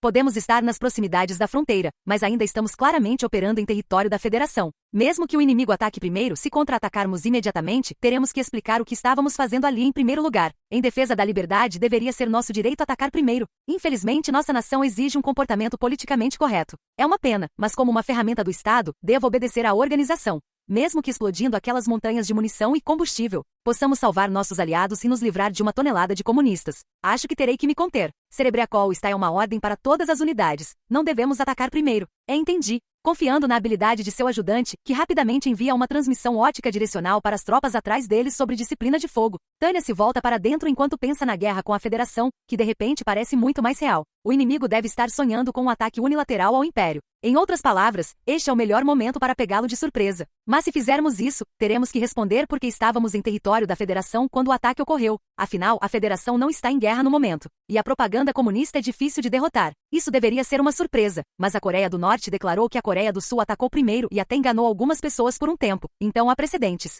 Bem, existe a possibilidade de que todos eles fossem irremediavelmente pró-comunistas de qualquer maneira. Uma opção seria esperar quase uma hora antes de atacar. mas perder tempo dessa forma poderia nos impedir de acompanhar os movimentos do inimigo. Mas como observado anteriormente, atacar exatamente quando o exército da Federação o faz tem seus próprios problemas. Tudo bem, pensa Tânia enquanto vasculha a mente, mas seus pensamentos são interrompidos pela cena diante dela. Os canhões ferroviários vêm lentamente se ajustando, mas todos os canos param de se mover ao mesmo tempo. Ao mesmo tempo, a posição da Federação silencia momentaneamente. O que acontece quase exatamente quando ela pega o binóculo. Eles realmente atiraram. As palavras que saem da boca de Grants enquanto os tiros rugem dizem tudo. Os canhões ferroviários explodem e o barulho no ponto de parada repentinamente reacende. Se tivesse sido apenas um tiro, talvez houvesse espaço para alegar que a bala falhou, mas isso é outra história. Basta olhar para os movimentos dos soldados da Federação, que já carregam a próxima bala para perceber suas intenções. Não há como interpretar mal o que significa quando canhões ferroviários perto da fronteira disparam na direção do Império. Major, a Federação está atacando por toda a frente, diz Weiss empalidecendo enquanto monitora o rádio. Uma declaração de guerra. Agora mesmo a Federação declarou guerra ao Império. E o que o lar tem a dizer sobre isso? Acabou de chegar uma ordem. Todas as unidades, independentemente de quem vocês reportem, ataquem. Então eles estão nos dizendo para fazer isso. Acho que sabemos o que fazer. Tânia sente ao entender a intenção da ordem. Transição para o plano de resposta em tempo de guerra. Enquanto Weiss recebe relatórios transmitidos em gritos frenéticos pelo rádio, a atenção de Tânia é capturada pela cena que se desenrola à sua frente. Daqui, ela consegue ver que os canhões ferroviários estão sendo lentamente carregados com munição. Assim que estão prontos, mais tiros voam em direção ao Império com um rugido. Guerra contra os vermelhos. Combate contra os vermelhos. Uma luta pela sobrevivência contra os Reds. Tânia se junta às tropas que estavam na retaguarda tão rápido que incorpora as palavras em dobro. Todas as unidades preparem-se para atacar. Num piscar de olhos, os preparativos para mobilizar a unidade acontecem naturalmente e as tropas estão prontas. Sei muito bem o que precisa ser feito. É provável que o exército da Federação já esteja engajado com o grupo de exércitos do leste na fronteira. Portanto, estamos abandonando nosso plano de retirada. Transição para manobras de ataque agora. Quero ir para casa, mas a menos que eu cumpra esta tarefa, não terei tempo livre. No mínimo, precisamos causar um pouco de caos e garantir nossa rota de fuga. Estamos em território inimigo em uma missão. Podemos não gostar, mas recuar significa lutar contra todos os vermelhos que estão atacando o Império. Vamos lidar com os reforços inimigos. Faremos o que pudermos por enquanto, pois isso nos ajudará a entender a situação. Primeiro vamos explodir os estoques. Assumam formação de ataque. Para evitar uma retirada desesperada, não podemos simplesmente ir embora. Temos que causar algum grau de destruição. Bem, é inegável que a chance de destruir os comunistas deixa Tânia mais inclinada a declarar guerra. Mas Tânia analisa abruptamente seus próprios pensamentos. Não é como se isso fosse minha culpa. Afinal, sou pacifista. É que não consigo aceitar olhar para o mesmo céu que um bando de comunistas. Não suporto quando caras que nunca pisaram em uma fábrica tentam discutir sobre economia. Claro, ouvi dizer que eles se meteram em uma fábrica de porcelana, mas mesmo assim. Bem, os teóricos comunistas não conseguem nem ler os relatórios das equipes de inspeção de fábrica. Então o que você pode esperar? É esse tipo de gente que enfrentamos. Como discípulo do capitalismo e cidadão íntegro que ama a liberdade e a liberdade merecidamente adoradas, farei o que for preciso. A NRA não é a única que pega em armas. Sim, senhora. Comandantes de companhia, tomem o controle da sua rota de ataque. Todas as unidades após este ataque, sigam as instruções dos comandantes de sua companhia sobre como atacar. Por enquanto, a operação é um ataque em profundidade. Este é um método que o batalhão tem usado repetidamente, desde o Reno até o arenoso continente ao sul. Os comandantes da companhia são bem versados nisso. A ideologia triunfará? Esmagaremos essa ilusão ofensiva com a física e a providência. Tenho uma boa notícia. No momento não estamos detectando nenhum mago da Federação, acrescenta Tânia. Apesar dos sinais de uma ofensiva em larga escala, nenhum mago foi detectado. Ela está tão acostumada com a presença de magos no campo de batalha que acha isso estranho. Mas magos são um saco se você os irritar, então a ausência deles é uma sorte. Contanto que não haja alguma peculiaridade na doutrina dos magos da Federação, podemos assumir que isso significa que não há nenhuma. Mas não baixe a guarda. Esteja sempre atento a reforços inimigos. A Federação tem soldados crescendo em árvores. Quem sabe de onde eles vêm? Não consigo entender como eles conseguem impressionar tanto os próprios compatriotas. Honestamente, nem mesmo Tânia quer entender. Atenção, todas as unidades. Como podem ver, a Federação tem como alvo inequívoco a pátria. Como podem estar falando sério? É um absurdo, sério. Tudo bem, é aqui que falo do fundo do coração com meus combatentes da liberdade anticomunistas. O que o Reich fez com eles? A resposta é simples. Não fizemos nada. Nada, meus irmãos. O Império não esperava uma guerra que exigisse invasão. Não tinha a menor intenção de entrar em conflito com a Federação. Mas se há anti-intelectuais anacrônicos que atacam o Pacífico Império, a coexistência é impossível. Eles são uma ameaça que deve ser eliminada para a segurança da raça humana.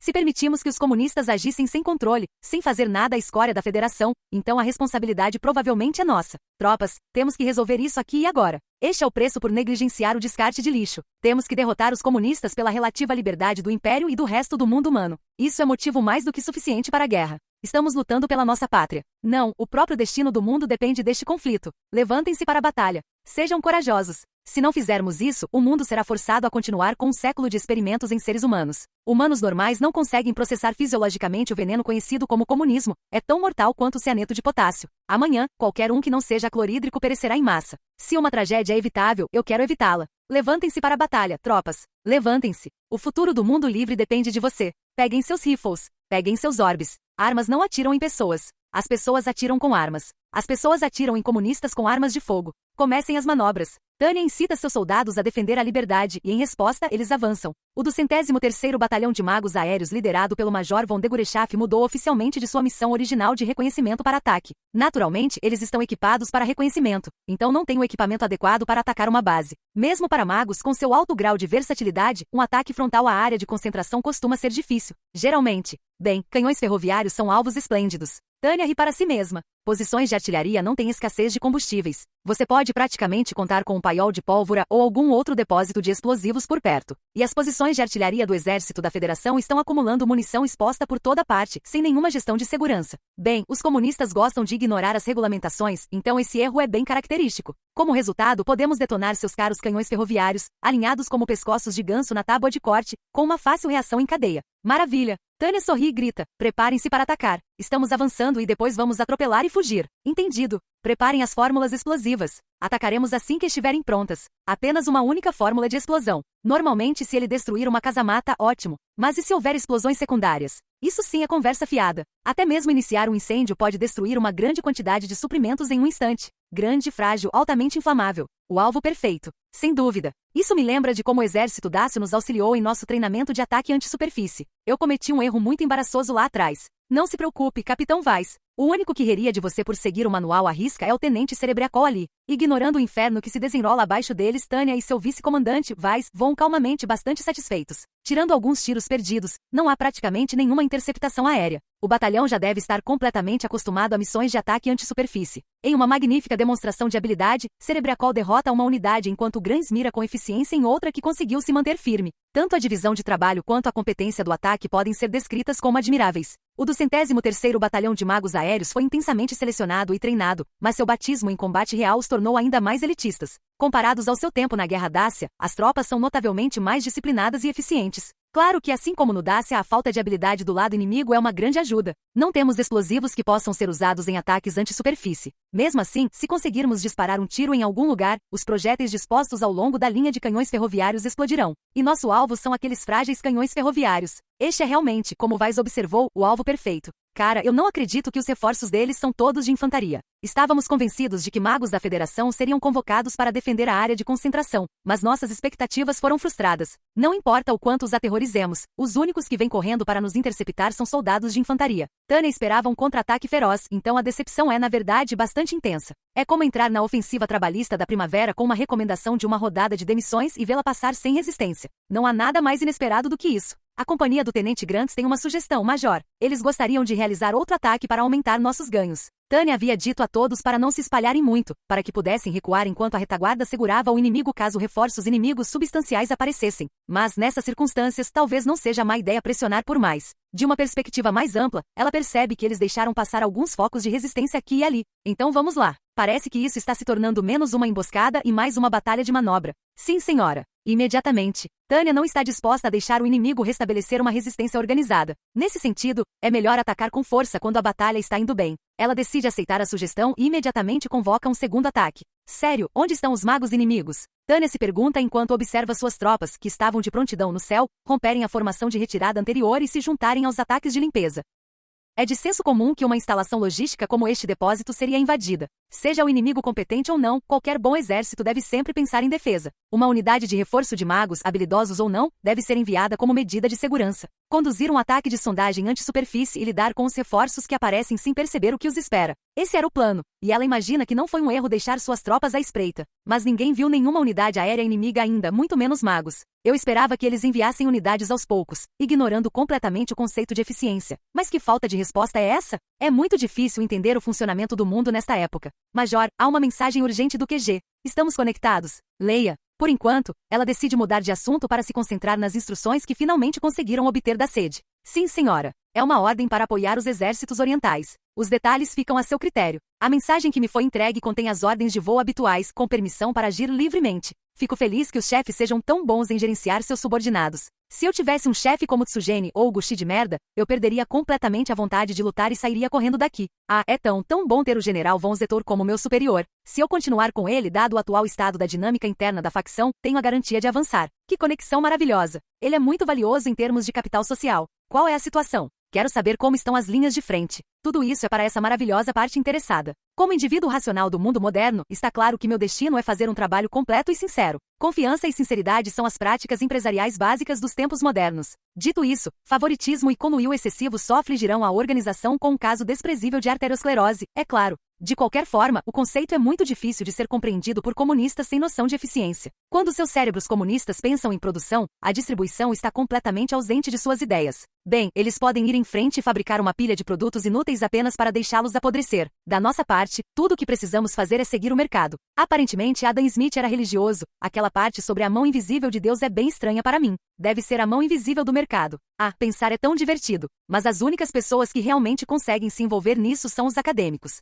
O trabalho espera. Ah, seus comunistas grosseiros e bastardos. Nossos soldados estão lutando bem, mas parece que nossa força está um pouco baixa. Ok, vamos mudar de assunto e lutar uma batalha de atraso enquanto esperamos a chegada do grande exército. Recebemos ordens para fornecer apoio aos exércitos amigos na região. O que faremos dependerá do status deles. Neste caso, atrasar o inimigo provavelmente faz mais sentido. Em outras palavras, estamos ajudando a ganhar tempo, então tudo o que precisamos fazer é intimidar os comunistas. Se for só uma brincadeira, não preciso correr riscos perigosos. Ao mesmo tempo, tenho a satisfação de derrotar alguns comunistas. Meu trabalho aqui tem um propósito. Tem certeza? Acho que estamos mais em nosso elemento lutando em movimento, como temos feito até agora. Vais havia dado a ordem para a companhia de grandes passar a perseguir e entrou na conversa em algum momento. Sua sugestão é certamente tentadora. O território da federação é vasto. E além disso, estamos lutando contra os notoriamente ineficientes comunistas. É verdade que táticas de guerrilha são uma opção válida contra um oponente rigidamente organizado. O teatro de operações aqui é muito maior do que quando lutamos no Reno, então o inimigo deve estar mais disperso. As circunstâncias são perfeitas demais.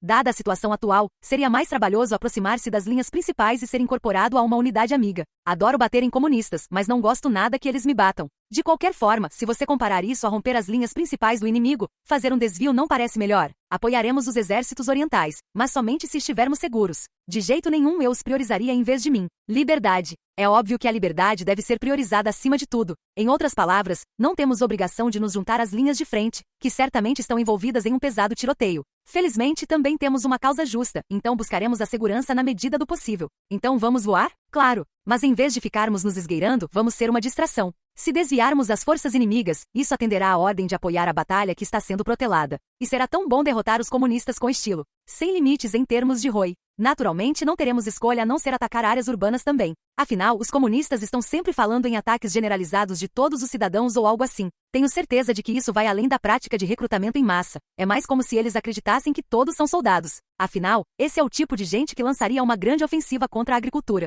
Que tipo de agricultor atacaria a agricultura? Tenho certeza de que estão fazendo algo ineficiente, como mobilizar toda a população para explodir uma base agrícola. Em um livro sobre o assunto, li que o comissário de alimentos, ou quem quer que seja, é basicamente o comandante de uma unidade de saques. E sei que as unidades de aquisição, ou seja lá como se chamam, têm pessoas de cidades e vilas agrícolas. Em outras palavras, isso deveria ser como enfrentar unidades de guerrilha. Logicamente, todos os comunistas são combatentes. Acho que vou tentar algo chamativo agora. Eu não quero usar o Elinium tipo 95 de jeito nenhum, mas considerando quão útil ele seria para explodir comunistas, talvez eu consiga aguentar. Mas se vou fazer isso, então quero demolir algo simbólico. Idolatria, culto à personalidade, ou seja lá o que for, vou quebrar uma daquelas estátuas de bronze que os comunistas tanto amam e rir da ineficiência deles. Imagino onde seria bom. Talvez Josefgrad. Não, se eu for fazer isso, atacar a capital será mais eficaz. Nem preciso dizer, mas essa é a capital de um país com o qual estamos em guerra. Alguns podem pensar que o lugar seria fortemente protegido, mas isso só mostraria que são amadores. A defesa aérea comunista é cheia de falhas, mas parece um escorredor de macarrão disfuncional. Pilotos bêbados demais para decolar e realizar missões de interceptação são uma ocorrência diária. Ou eles se esforçam, mas acabam tendo alucinações. Nas raras ocasiões em que eles derrubam algo, seja uma aeronave civil ou um reconhecimento descuidado. Se estivermos apenas servindo como uma distração, podemos recuar caso eles realmente comecem a nos interceptar. Vamos fingir que vamos atacar a capital. Um ataque à capital? Não acho que isso vá acontecer como aconteceu em Dácia. Certamente a Federação tem defesas mais rígidas. Provavelmente até tem um sistema de alerta adequado. Acho que há muitas coisas com que se preocupar se entrarmos sem informações. Ela não esperava que os rostos de seus subordinados ficassem tão nervosos no momento em que ela expressasse seu objetivo. Não pode ser verdade, mas ela tem a sensação incômoda de que eles a acham incapaz de julgar o que é ou não alcançável. Por outro lado, ela consegue entender como as preocupações de Vice se baseiam em mal-entendidos de senso comum. Bem, não há como evitar. Eles são indivíduos racionais e modernos, conclui ela. Certamente, alguém com bom senso concluiria que o capital deve ser bem protegido. Qualquer um chegaria a essa conclusão. Mas nossos oponentes são comunistas. Não se preocupe. Todo mundo sabe que os comunistas não têm defesa aérea. As informações que recebemos estimam defesas bastante formidáveis. O Exército Vermelho é famoso por sua lendária defesa aérea. Um Cessna civil chegou a pousar casualmente no aeroporto internacional da Praça Vermelha certa vez. Ah, muito engraçado, Capitão Vice. A capital do país foi alcançada após a derrota de várias camadas de defesa aérea comandadas pela orgulhosa patrulha de fronteira por um piloto civil adolescente, praticamente sem treinamento especial em manobras de penetração em baixa altitude ou algo do tipo. Vale a pena mencionar que esses soldados eram desajeitados o suficiente para abater aeronaves civis de vez em quando. Preocupar-se com um escudo de defesa aérea tão formidável quanto esse é inútil. Claro, é um erro cometido por comunistas em outro mundo, mas o defeito que o causou é uma questão fundamental. Enquanto isso permanecer constante, presumir que a mesma coisa poderia acontecer neste mundo tem alta probabilidade de estar correto. Defesa aérea comunista? Tenho certeza de que qualquer adolescente da rua conseguiria passar. Nem vale a pena se preocupar com isso. O quê? Não pode ser tão ruim assim, pode? Bem, mesmo que seja para distrair, pode ser uma boa demonstração. Na verdade, nossas chances são de apenas 50%, mas temos uma chance. É irritante ter que aprender com o bombardeio incendiário da Grande América em Tóquio, mas as lições são significativas. Como diversão é perfeito demais. Vou mostrar ao meu país natal meu espírito de luta e obter alguns resultados enquanto isso. Vou até empregar um método bastante seguro. Então, vamos mesmo fazer isso? Claro. Ah, mas esqueci de uma coisa. Pergunte aos caras lá de casa. Quero ter certeza de que não haverá problemas políticos. Afinal, estamos atacando a capital de um país inimigo. Considerando as possíveis ramificações políticas, é importante confirmar como devemos proceder. Mesmo que nos impeçam, haverá um registro que comprove que fizemos a proposta. E se conseguirmos autorização, será uma desculpa para ficarmos longe das linhas principais por um tempo. Entendido. Vou verificar imediatamente. Tânia sente imensa satisfação ao ver sua subordinada se dedicar a executar as instruções com agilidade, apesar da brusquidão. Ela sorri calorosamente, apesar de tudo. Estou em posição de encarar a parte mais interessante dessa luta usando um plano seguro. Isso é muito bom. Até a Tânia fica feliz. Mal posso esperar para obter a autorização. É por isso que ela pensa. Espero que eles sejam rápidos. Imagem. Em algum dia de março, ano unificado de 1926, posição temporária do Exército Imperial na Frente Sul, Fox SDN. O general von Rommel do Exército Imperial, avaliando o andamento da batalha através de seus binóculos, conteve uma careta de frustração e deu de ombros. O Exército Imperial tinha uma vantagem considerável, mas também parecia uma batalha de atrito. Se a vitória custasse o esgotamento de todo o poder de fogo disponível, não haveria próxima vez. Rommel teve que se contentar em desferir um golpe em vez de exterminar o inimigo. Não conseguimos nos virar? Então acho que não temos escolha. Vamos recuar. Ele achou isso lamentável, mas enquanto suas forças não conseguissem avançar, continuar atacando de frente não passava de difamação. Tem certeza, General von Rommel? Se continuarmos assim, não temos água suficiente e, mais importante, nossas perdas continuam aumentando. Os membros da equipe afirmavam que poderiam vencer se insistissem, mas para Rommel, as condições para a vitória eram diferentes. Limitar o desgaste tinha que ser priorizado acima de tudo no continente sul. O pior dos problemas era que estavam se aproximando do limite do suprimento de água. Se recuassem imediatamente, o que restasse duraria até chegarem à retaguarda.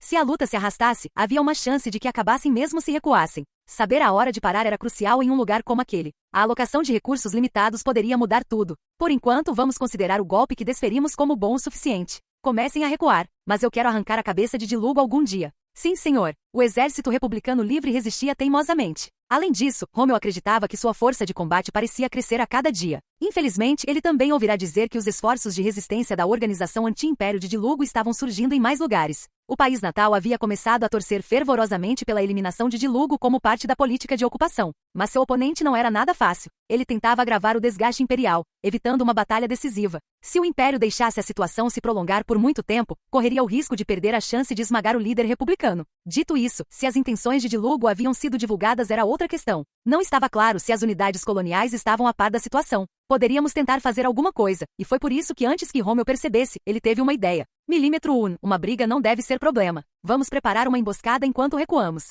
Se eles nos morderem, vamos cercá-los e aniquilá-los. Caso contrário, vamos simplesmente arrumar nossas coisas e ir embora. Sério? Você quer armar uma armadilha para eles? As dúvidas de seus funcionários, mas eu pensei que estávamos nos retirando, o irritavam. Se ela estivesse ali, teria entendido, reconhecido e lidado com a situação sem precisar dizer mais nada. Pode apostar. faça parecer que estamos fugindo em pânico. Ele não tinha certeza de quais eram as chances de atrair o inimigo, mas valia a pena tentar. Se ao menos uma unidade inimiga começasse a aparecer, o ímpeto varreria as demais, e mais surgiriam pela brecha. Por outro lado, se os republicanos estivessem em guarda, as tropas de Rommel conseguiriam recuar em segurança. Basicamente, não custaria nada tentar essa operação. Entendido. Por enquanto, o exército imperial começou a recuar sob o olhar atento de Rommel. As tropas na retaguarda fingiam se debater em confusão enquanto avançavam. De propósito, não deixaram nenhuma armadilha para veículos abandonados. Haviam sido instruídos a fingir que não tinham presença de espírito para armar armadilhas. Isso tornaria o inimigo menos cauteloso ao avançar, o que significa que tudo correria melhor. Tudo bem, como isso vai acabar? Vai ser moleza se eles morderem a isca. Rommel se perguntou o que o inimigo faria. Na melhor das hipóteses, eles cairiam nessa, é claro, pensou, tomando um gole de café frio. Dependeria do que acontecesse, mas uma retirada bem-sucedida também não seria ruim. Há algum problema no meu plano? Acho que estou fazendo o meu melhor, mas será que esqueci de alguma coisa? Ele refletiu sobre suas ações e ficou satisfeito por enquanto. No mínimo, ele tinha feito tudo o que podia. Agora só faltava esperar para ver os resultados. Conseguimos. General, eles saíram na hora. Certo, vamos provocá-los um pouco. Não mandem os magos ainda. Atraiam-nos. E os resultados foram bons. Teriam sido eles instigados pelo romantismo militar? Ou simplesmente não entenderam? Seja como for, os pobres tolos republicanos abandonaram casualmente suas posições defensivas e se expuseram. No mínimo, eles pareciam ter ímpeto. A crença de que haviam repelido o exército imperial reforçou seu moral. Ganhe tempo com a unidade central para que possamos nos reorganizar. Claro, ele não queria colidir de frente com um inimigo impaciente. Ele prontamente considerou suas opções antes de ordenar uma mudança de posição. Isso daria tempo às unidades que haviam conseguido recuar para que pudessem reorganizar a cadeia de comando. Finjam continuar a retirada. Coloquem as forças principais a alguma distância do inimigo. De qualquer forma, a melhor ideia seria desviar a energia inimiga pelo máximo de tempo possível para manter uma batalha retardada. Afinal, eles estavam fervendo. Na verdade, entrar em confronto com eles era completamente inútil. Por outro lado, se o moral deles pudesse ser quebrado, eles seriam alvos fáceis. No momento em que percebessem que estavam cercados, seriam eles que tentariam escapar. O plano era apertar o cerco assim que a situação se tornasse clara, prendendo-os como ratos. Para colocá-los em uma posição melhor para nós? Exatamente. Vamos fingir uma retirada e depois cercá-los. O inimigo estava operando com visão de túnel. Provavelmente presumiriam que qualquer unidade que não conseguissem ver havia escapado. E era por isso que um ataque ao seu flanco ingênuo funcionaria. Parecia que o exército republicano carecia de mais comandantes como o de Lugo, que possuía vasta experiência. Até táticas simples conseguiam atrair forças que não se reportavam diretamente a ele. Mirar nos pontos fracos é como se luta numa guerra. Desculpe, mas farei exatamente isso. Então, como os magos devem se mover? Ah, certo. Os magos darão suporte e acompanhamento quando a unidade central começar a ruir. Ele percebeu que ainda não havia dado nenhuma ordem aos magos e as emitiu prontamente. Pensou estar sendo cuidadoso, mas aparentemente estava bastante tenso. Em algum momento começou a presumir que os magos se moveriam sem que ele dissesse nada. Entendido. Imediatamente. Nossa, olhando para trás, o Major von Degurechaff certamente era fácil de trabalhar. Ela era uma comandante que conseguia entender suas intenções e tomar as melhores ações sem precisar que lhe mandassem. Depois que você se acostumava, não havia oficial mais fácil de usar. Eles finalmente entraram em sincronia. As coisas seriam mais fáceis se eu pudesse tê-la de volta. Ele nunca imaginou que ela seria convocada pelo país de origem. O chefe estava sempre se intrometendo em sua mão. Talvez esse fosse o destino de um soldado, mas ainda assim era lamentável. Ele estava especialmente desesperado por magos habilidosos. Bem, tem aquele problema com a Federação. As coisas estão complicadas. Ainda assim, bons magos eram requisitados em todos os lugares. Deve ter sido por isso que o comando retirou seu batalhão e os posicionou em casa. Considerando a situação cada vez pior, ele teve que concordar que era uma medida razoável. Afinal, a função do 203º Batalhão de Magos Aéreos era realizar manobras de guerrilha. Se o Estado-Maior-Geral previa que a guerra com a Federação ocorreria em uma frente muito maior do que aquela com a qual lidaram na luta contra a República, eles definitivamente precisariam de uma unidade móvel. A soberba capacidade do Batalhão de Tânia de agir de forma independente, que Rommel tinha que admirar, era perfeita para apagar incêndios. Além disso, os magos podiam cobrir uma área maior com menos pessoas do que a infantaria. Ele ouvirá dizer que o Estado-Maior estava preocupado com a logística, então eles apreciariam isso. Nossa, acho que deveríamos prestar nossas condolências à Federação. Nem eu gostaria de enfrentar esse batalhão. Acho que tudo o que posso fazer é desejar sorte à Major von Degurechaff. Minha crença de que ela não precisa dos meus desejos de melhoras deve significar que confio demais nela. Bem, tudo bem. Rommel terminou seu café e mudou de assunto. Café no deserto é ótimo. Muda o humor e melhor ainda, você pode criar o hábito sem ser criticado, ao contrário do álcool. Não que haja algo de errado com o álcool. De qualquer forma, é hora de começar a trabalhar. Ah, entendi. Com certeza. Ok, acho que já está na hora de começarmos a trabalhar também. Nosso trabalho no momento é acabar com a República. Imagem. 9 de maio, ano unificado de 1980, capital da Federação. Olá pessoal. Aqui é o correspondente especial da WTN, Andrew. Estou aqui com a equipe da WTN no dia da lembrança da Grande Guerra Patriótica, cobrindo a cerimônia realizada em Moscou. Gostaria de dar uma olhada? Este é um desfile de veteranos que serviram na guerra. Eles lutaram na Frente Oriental, uma região comparável ao Reno, uma das áreas que testemunharam os combates mais ferozes. Foi provavelmente a Frente Oriental que causou o maior número de baixas durante a guerra. Vamos reservar um momento para homenagear o sacrifício deles.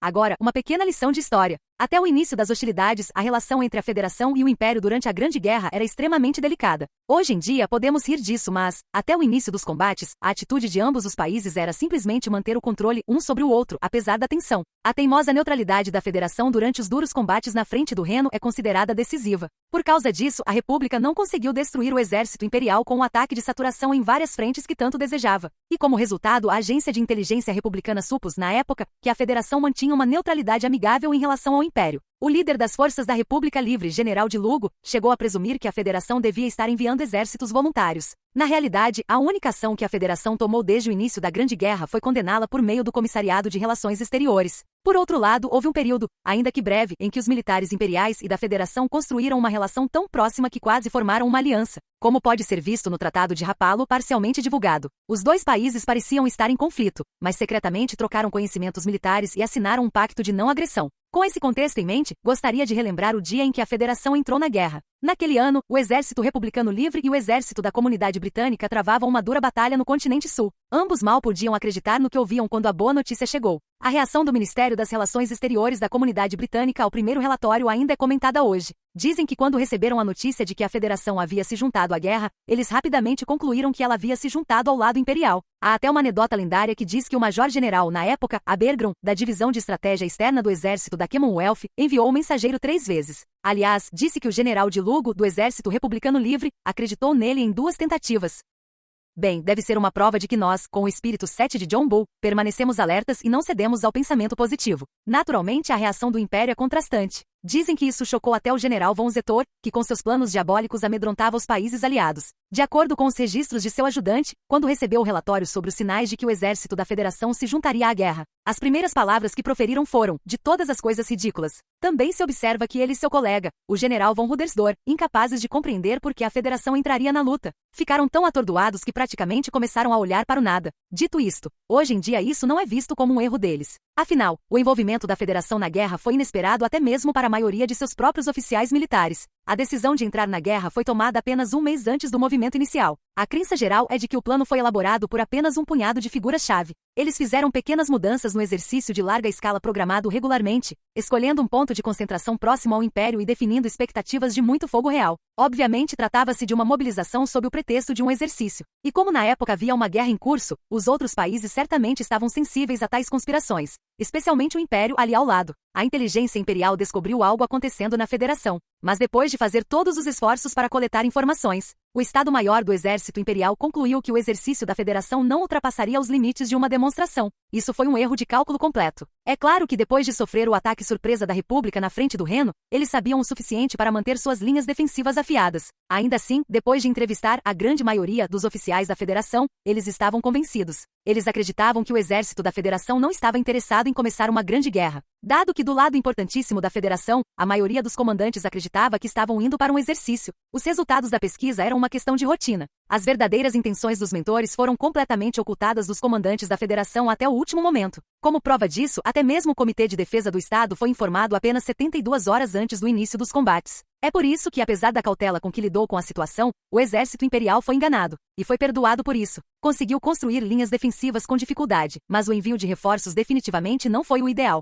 E é por isso que, como mencionei anteriormente, o general von Zetor lamentou que eles tivessem sido enganados, de todas as coisas ridículas. Então vamos dar uma olhada em como essa guerra aconteceu, mesmo quando os generais von Zetor e Rudersdorf duvidavam que ela começaria. Um progresso notável foi feito nos estudos dessa área nos últimos anos. Hoje, gostaria de dar as boas-vindas ao professor Sherlock, do Corpo Docente de Ciência Política da Universidade de Londinium, especializado principalmente nas figuras-chave da Federação daquele período. Muito obrigado por ter vindo, professor Sherlock. Obrigada por me receber. Então, quer saber as últimas novidades da criminologia? Sim, senhor. Entendo que sua área de especialização é a criminologia, a análise dos líderes da Federação. Isso mesmo. As informações são tão limitadas que tem sido um pouco como uma investigação policial. A Federação é realmente muito secreta. Você não acreditaria quanto tempo e esforço levou só para conseguir nossos vistos para sair e filmar. Sério? Mesmo que o Ministério das Relações Exteriores do país tenha nos emitido vistos de entrada para o Dia da Lembrança, precisávamos de outro formulário. Além da Polícia de Fronteira exigir uma autorização diferente, o Serviço de Saúde Pública exigiu ainda outro documento. Aí o Ministério da Propaganda quase confiscou nossa câmera porque não tínhamos licença para filmar. Esse tipo de coisa deve acontecer o tempo todo. A maior parte do meu progresso com fontes ocorreu fora da federação. Entendo. Eles são tão secretos que você precisa fazer muitas deduções. Mas estou curioso sobre o seu progresso com as fontes. Por exemplo, você está dizendo que documentos foram desclassificados fora da federação? Exatamente. Estamos finalmente começando a descobrir documentos de um dos lados do conflito, o Império. Ouviram isso, pessoal? Sim, é a chave para desvendar o mistério desta grande guerra que estamos investigando. Aparentemente havia vários itens pertinentes nesses documentos imperiais confidenciais. Então, professor, qual foi a razão pela qual a Federação decidiu entrar em guerra? Provavelmente paranoia em massa. Hein? Desculpe, professor, mas você poderia repetir isso mais uma vez? O que você disse? Claro, paranoia em massa. Desculpe, mas não entendo muito de psicologia. Você se importaria em explicar? Acho que sei a definição de paranoia em massa, mas não consigo entendê-la direito. Estou incrivelmente envergonhado de admitir isso na frente de todos vocês, espectadores, mas talvez eu não seja um aluno muito brilhante. Por favor, professor. Bem, a explicação mais direta é que paranoia em massa ocorre quando todos os membros de um grupo caem na mesma ilusão. Nesse caso, a liderança da federação, como organização, estava totalmente convencida de que seus vizinhos queriam pegá-los ou que, se não atacassem primeiro, estariam perdidos. Isso me parece uma hipótese extremamente extrema. Que tipo de exame você realizou que o levou a inferir tal conclusão? Essa é uma boa pergunta. Na verdade, eu a toquei quando estava adotando uma abordagem histórica, tentando entender o contexto em que a decisão foi tomada. Então você investigou a história da época? Exatamente. E depois de muita análise e exame, descobri que já fazia 20 anos, o estado mental da liderança da federação vinha chamando atenção. Entendo. Então você investigou os antecedentes da decisão. E isso já faz bastante tempo. Não havia como evitar. Em nações comunistas, a saúde e o estado mental da liderança são segredo de Estado. Isso é semelhante ao que acontece com os políticos do nosso país. Acho que eles deveriam aprender com a família real e tornar essa informação pública. Bem, não que eu ache que devamos permitir que revistas de fofocas insistentes os persigam por isso. Bem, desviamos do assunto. Então a liderança da federação era tão teimosa em manter a confidencialidade quanto a da comunidade? E isso dificultou sua análise? Não.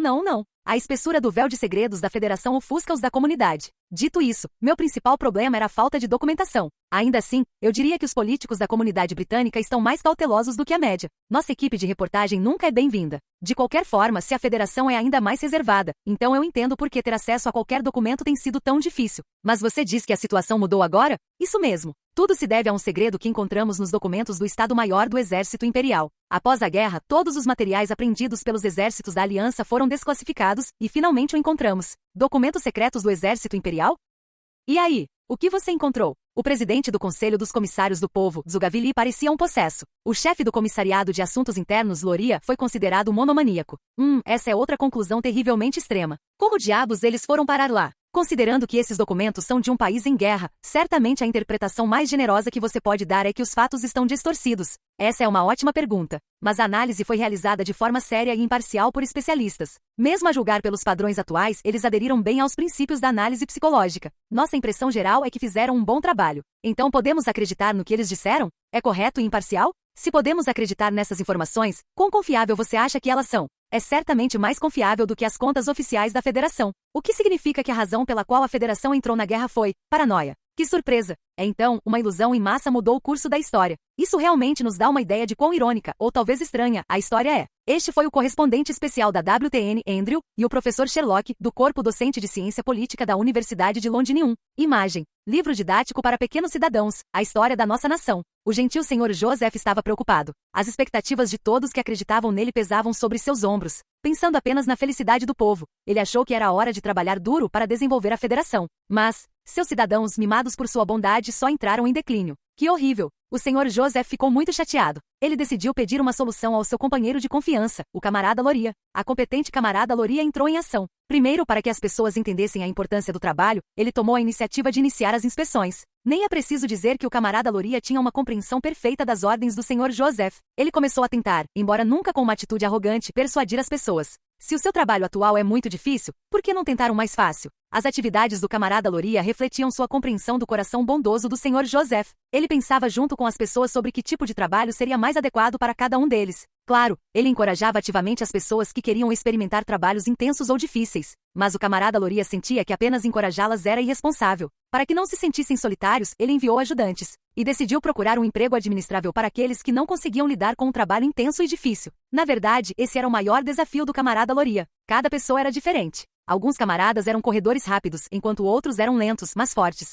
Alguns camaradas tinham mentes muito rápidas, mas um fraco senso de responsabilidade. Era incrivelmente difícil compreender a diversidade do povo. Foi justamente aí que seu antecessor, o camarada Yesov, falhou. Mas o camarada Loria não podia trair a confiança do senhor Joseph, a quem todo o povo respeitava. Ele fez com que seu pessoal investigasse quase todo o país. Ele preferia ações assertivas e revolucionárias. Há até uma história sobre como ele enviou sua equipe para os campos de trigo de uma vila agrícola. Eles continuaram procurando um novo emprego, mesmo enquanto ajudavam o povo em prantos a colher suas colheitas. Finalmente, bem no leste, encontraram um trabalho simples que qualquer pessoa capaz de contar poderia fazer. O camarada Loria ficou satisfeito e perguntou ao seu subordinado, que o havia encontrado, quantas pessoas poderiam ser empregadas dessa forma. A resposta foi ideal. Toda a população do país poderia ser empregada, e ainda haveria vagas. Isso surpreendeu o camarada Loria, então ele fez outra pergunta. Que trabalho é esse? A resposta: o trabalho ecológico de contar árvores em Silderia. Era um trabalho que acalmava os corações das pessoas cansadas com o poder da natureza e certamente protegeria o meio ambiente também. As pessoas podiam aproveitar o banho na floresta enquanto admiravam o céu estrelado e passavam os dias se dedicando a essa nobre tarefa. Foi realmente um trabalho do povo para o povo. A camarada Loria decidiu alegremente relatar isso ao senhor Joseph. É claro que quando o senhor Joseph ouviu, ele praticamente pulou de alegria. Servindo seu precioso vinho Georgian para o camarada Loria, ele agradeceu por corresponder à sua confiança. Os dois homens se olharam nos olhos, e o senhor Joseph expressou sua sincera gratidão pela dedicação do camarada Loria. E o elogiou, dizendo que o próprio país deveria estar feliz por ter um camarada tão bom. Nem é preciso dizer que o camarada Loria ficou emocionado. Ele prometeu trabalhar ainda mais arduamente pelo senhor Joseph e cumpriu fielmente essa promessa. Tanto que não se passou um dia sem que o povo não comentasse os esforços incansáveis do camarada Loria. Parecia que as coisas continuariam assim para sempre, mas então, um dia, o camarada Loria teve um sonho que pareceu uma revelação divina. Parecia quase prever o futuro. Claro, o camarada Loria era um comunista lógico, então não se intimidou com tais coisas anticientíficas. Ele continuou a cumprir solenemente seus deveres dia após dia, mas ele era atormentado pelo sonho quase todas as noites. Nesse momento, até o camarada Loria se perguntou se ele estava exausto devido ao excesso de trabalho. Ele decidiu pedir conselho ao senhor Joseph, em quem confiava e respeitava. E veja só, o senhor Joseph estava tendo o mesmo sonho. O que isso poderia significar? Depois de refletir um pouco, o senhor Joseph concluiu logicamente que ambos tinham as mesmas preocupações. Afinal, o futuro da nação repousava sobre seus ombros. Mesmo que o peso fosse diferente para cada um, ambos o sentiam. Talvez o sonho tenha sido causado por alguma preocupação que eles compartilhavam. Em outras palavras, talvez houvesse algo que eles precisassem fazer. O senhor Joseph e a camarada Loria refletiram seriamente sobre essa ideia. Mas o senhor Joseph não havia cometido nenhum erro específico em nível doméstico. Todos os seus camaradas viviam vidas felizes. Além disso, ele havia recebido um relatório informando que a economia estava crescendo bem. Ele procurou e procurou, mas por mais que procurasse, só conseguia encontrar relatórios que diziam que a felicidade das pessoas estava aumentando. E essa melhora não mostrou sinais de desaceleração. Chegou ao ponto em que aqueles que erraram começaram a competir para ver quem participaria primeiro do projeto de construção do canal. Aqueles que haviam sido mimados pela gentileza do senhor Joseph estavam finalmente aprendendo a ter ética de trabalho. O que poderia haver para se preocupar? Essa era a pergunta que passava pela mente do senhor Joseph. A resposta ficou clara quando o senhor Joseph, cuja forte curiosidade intelectual o despertava em ânsia de aprender, lia um jornal estrangeiro. Tragicamente, o mundo estava imerso em uma guerra. Como ele estava em um país pacífico, a guerra naturalmente não tinha nada a ver com ele. Mas ele tinha que fazer alguma coisa. E ele nem precisava pensar para saber que as pessoas do mundo, certamente sofrendo, precisavam de uma solução final. O senhor Joseph, com seu maravilhoso coração amoroso, tentou pensar no que poderia fazer. Certamente havia pessoas em algum lugar que precisavam de sua ajuda. Como líder do povo, o querido senhor Joseph não podia hesitar. O camarada Loria convenceu os relutantes revisionistas, 8, e o senhor Joseph finalmente soube o que eles tinham que fazer. Mesmo assim, eles não desistiram das palavras no começo. Tentaram dialogar com os imperialistas militaristas. Infelizmente, porém, suas palavras e boa-fé não os convenceram. Pelos povos da República e da comunidade, e pelo povo oprimido pelas autoridades imperiais, o senhor Joseph foi forçado a agir. Foi assim que começou a batalha do senhor Joseph e da camarada Loria. É claro que o exército do Pacífico senhor Joseph carecia severamente da experiência necessária para lutar contra o sanguinário exército imperial. Infelizmente, um número considerável de soldados foi a Silderia para contar árvores. Certamente não era a intenção do senhor Joseph forçar as pessoas a mudarem de emprego. Ele sempre lhes dava uma escolha, mas mesmo assim, muitas pessoas sentiram que deveriam corresponder à sua gentileza e se voluntariaram para se alistar no exército. E foi assim que o exército da Federação acabou lutando pelos povos do mundo. Do livro didático aprovado pelo Comissariado para a Educação, The People's Textbook for Soul Children, imagem. 17 de janeiro, ano unificado de 1926, capital da Federação, Moscou. Ele era um homem chato. Os amigos não achavam que valia a pena debater com ele, e na verdade, não valia a pena. À medida que seus amigos eram promovidos, a organização confiava nele para tarefas administrativas, se tanto. Ele também era um estranho à glória militar. Em vez disso, fracassou estupendamente e até dificultou a vitória de seus aliados. Por esse motivo, era menosprezado e ninguém jamais o considerou alguém de quem se devesse desconfiar. E então ele silenciosamente construiu seu status em uma posição administrativa que todos evitavam. Ter os direitos da administração significava efetivamente controlar o pessoal. Aos poucos, ele colocou pessoas sob sua influência em posições discretas, porém importantes. Ninguém o via como uma ameaça legítima. Viam-no apenas como um bom subordinado. E foi assim que ele conseguiu uma ascensão definitiva sem que ninguém o impedisse. Até o momento crítico, ninguém o via como nada além de um funcionário de escritório. Mas ele detinha literalmente todos os poderes. Sim, seus famosos superiores com carreiras ilustres eram nominalmente empregados em posições de alto escalão. Mas diretamente abaixo de cada uma dessas pessoas havia um de seus homens realmente administrando os negócios. Em segredo. Essa era a chave modesta, porém crucial, para sua ambição. Sem que ninguém soubesse, ele havia assumido o controle do funcionamento do governo. E com esse poder, ele se tornou uma força no governo por natureza. Foi pouco antes da morte de seus antecessores que eles finalmente perceberam o quão perigoso ele era, mas era tarde demais. Eles ignoraram o aviso. Todos os que pretendiam liderar o governo deixaram a informação entrar por um ouvido e sair pelo outro, sem se preocupar em considerá-la seriamente. Eles pagaram por isso, pelo que poderia ser descrito como um erro fatal com suas vidas e bens e os de suas famílias. Foi assim que o homem chamado Joseph conquistou uma das principais nações do mundo, a Federação. Ele acreditava que era o único líder legítimo da Federação e que tinha uma missão na história, uma missão para restaurar o imenso poder da Federação. Ele era um homem calculista com uma mente tortuosa. Para ele, o império era uma desordem permissível. Se o império não existisse, o ódio burguês mundial pelo comunismo poderia ter instigado uma aliança contra a Federação. Se, no entanto, o império estivesse lá para interferir em seus interesses, a burguesia gastaria seu tempo no objeto mais próximo de seu ódio. Até mesmo o exército da Federação, embora relutantemente, reconheceu que essa estratégia estava correta. Mas de repente, eles estavam em guerra. Foi terrivelmente repentino para a Federação, sem falar no império. Todos queriam saber quais eram as verdadeiras intenções do ditador. Joseph estava remoendo o assunto em isolamento. Ele era atormentado por sonhos. Tudo começou numa noite, enquanto ele saboreava uma taça de vinho Georgian, relembrando os gritos dos irritantes militares de alto escalão que ele havia expurgado com sucesso. Ele cochilou e então acordou sobressaltado. Alguém tinha falado com ele. Ele tinha ouvido alguém falando com ele, convidativo, mas seguro. Era uma voz gentil, mas ainda assim assustadora para quem a ouvia. É o problema, Tinta. A voz lhe fazia algum tipo de apelo. A princípio ele riu. É um pouco tarde para isso, não é? Ele já não sentia mais nada pelos expurgos há muito tempo. O último resquício de humanidade que restava em Joseph desaparecera com a morte de sua amada esposa. Mesmo que se sentisse inseguro quanto aos expurgos, não havia como impedi-los agora. De qualquer forma, era matar ou morrer. Se parasse, morreria na lâmina da faca de um traidor. O que pensa simples? Está me dizendo para repensar as coisas? Ele havia descartado a Bíblia e coisas do tipo na juventude, quando ela não o salvou. A iluminação de pessoas supersticiosas levaria tempo e esforço, mas erradicá-las também resolveria tudo. Lori era particularmente talentosa nesse aspecto, e Joseph ficou satisfeito pela primeira vez.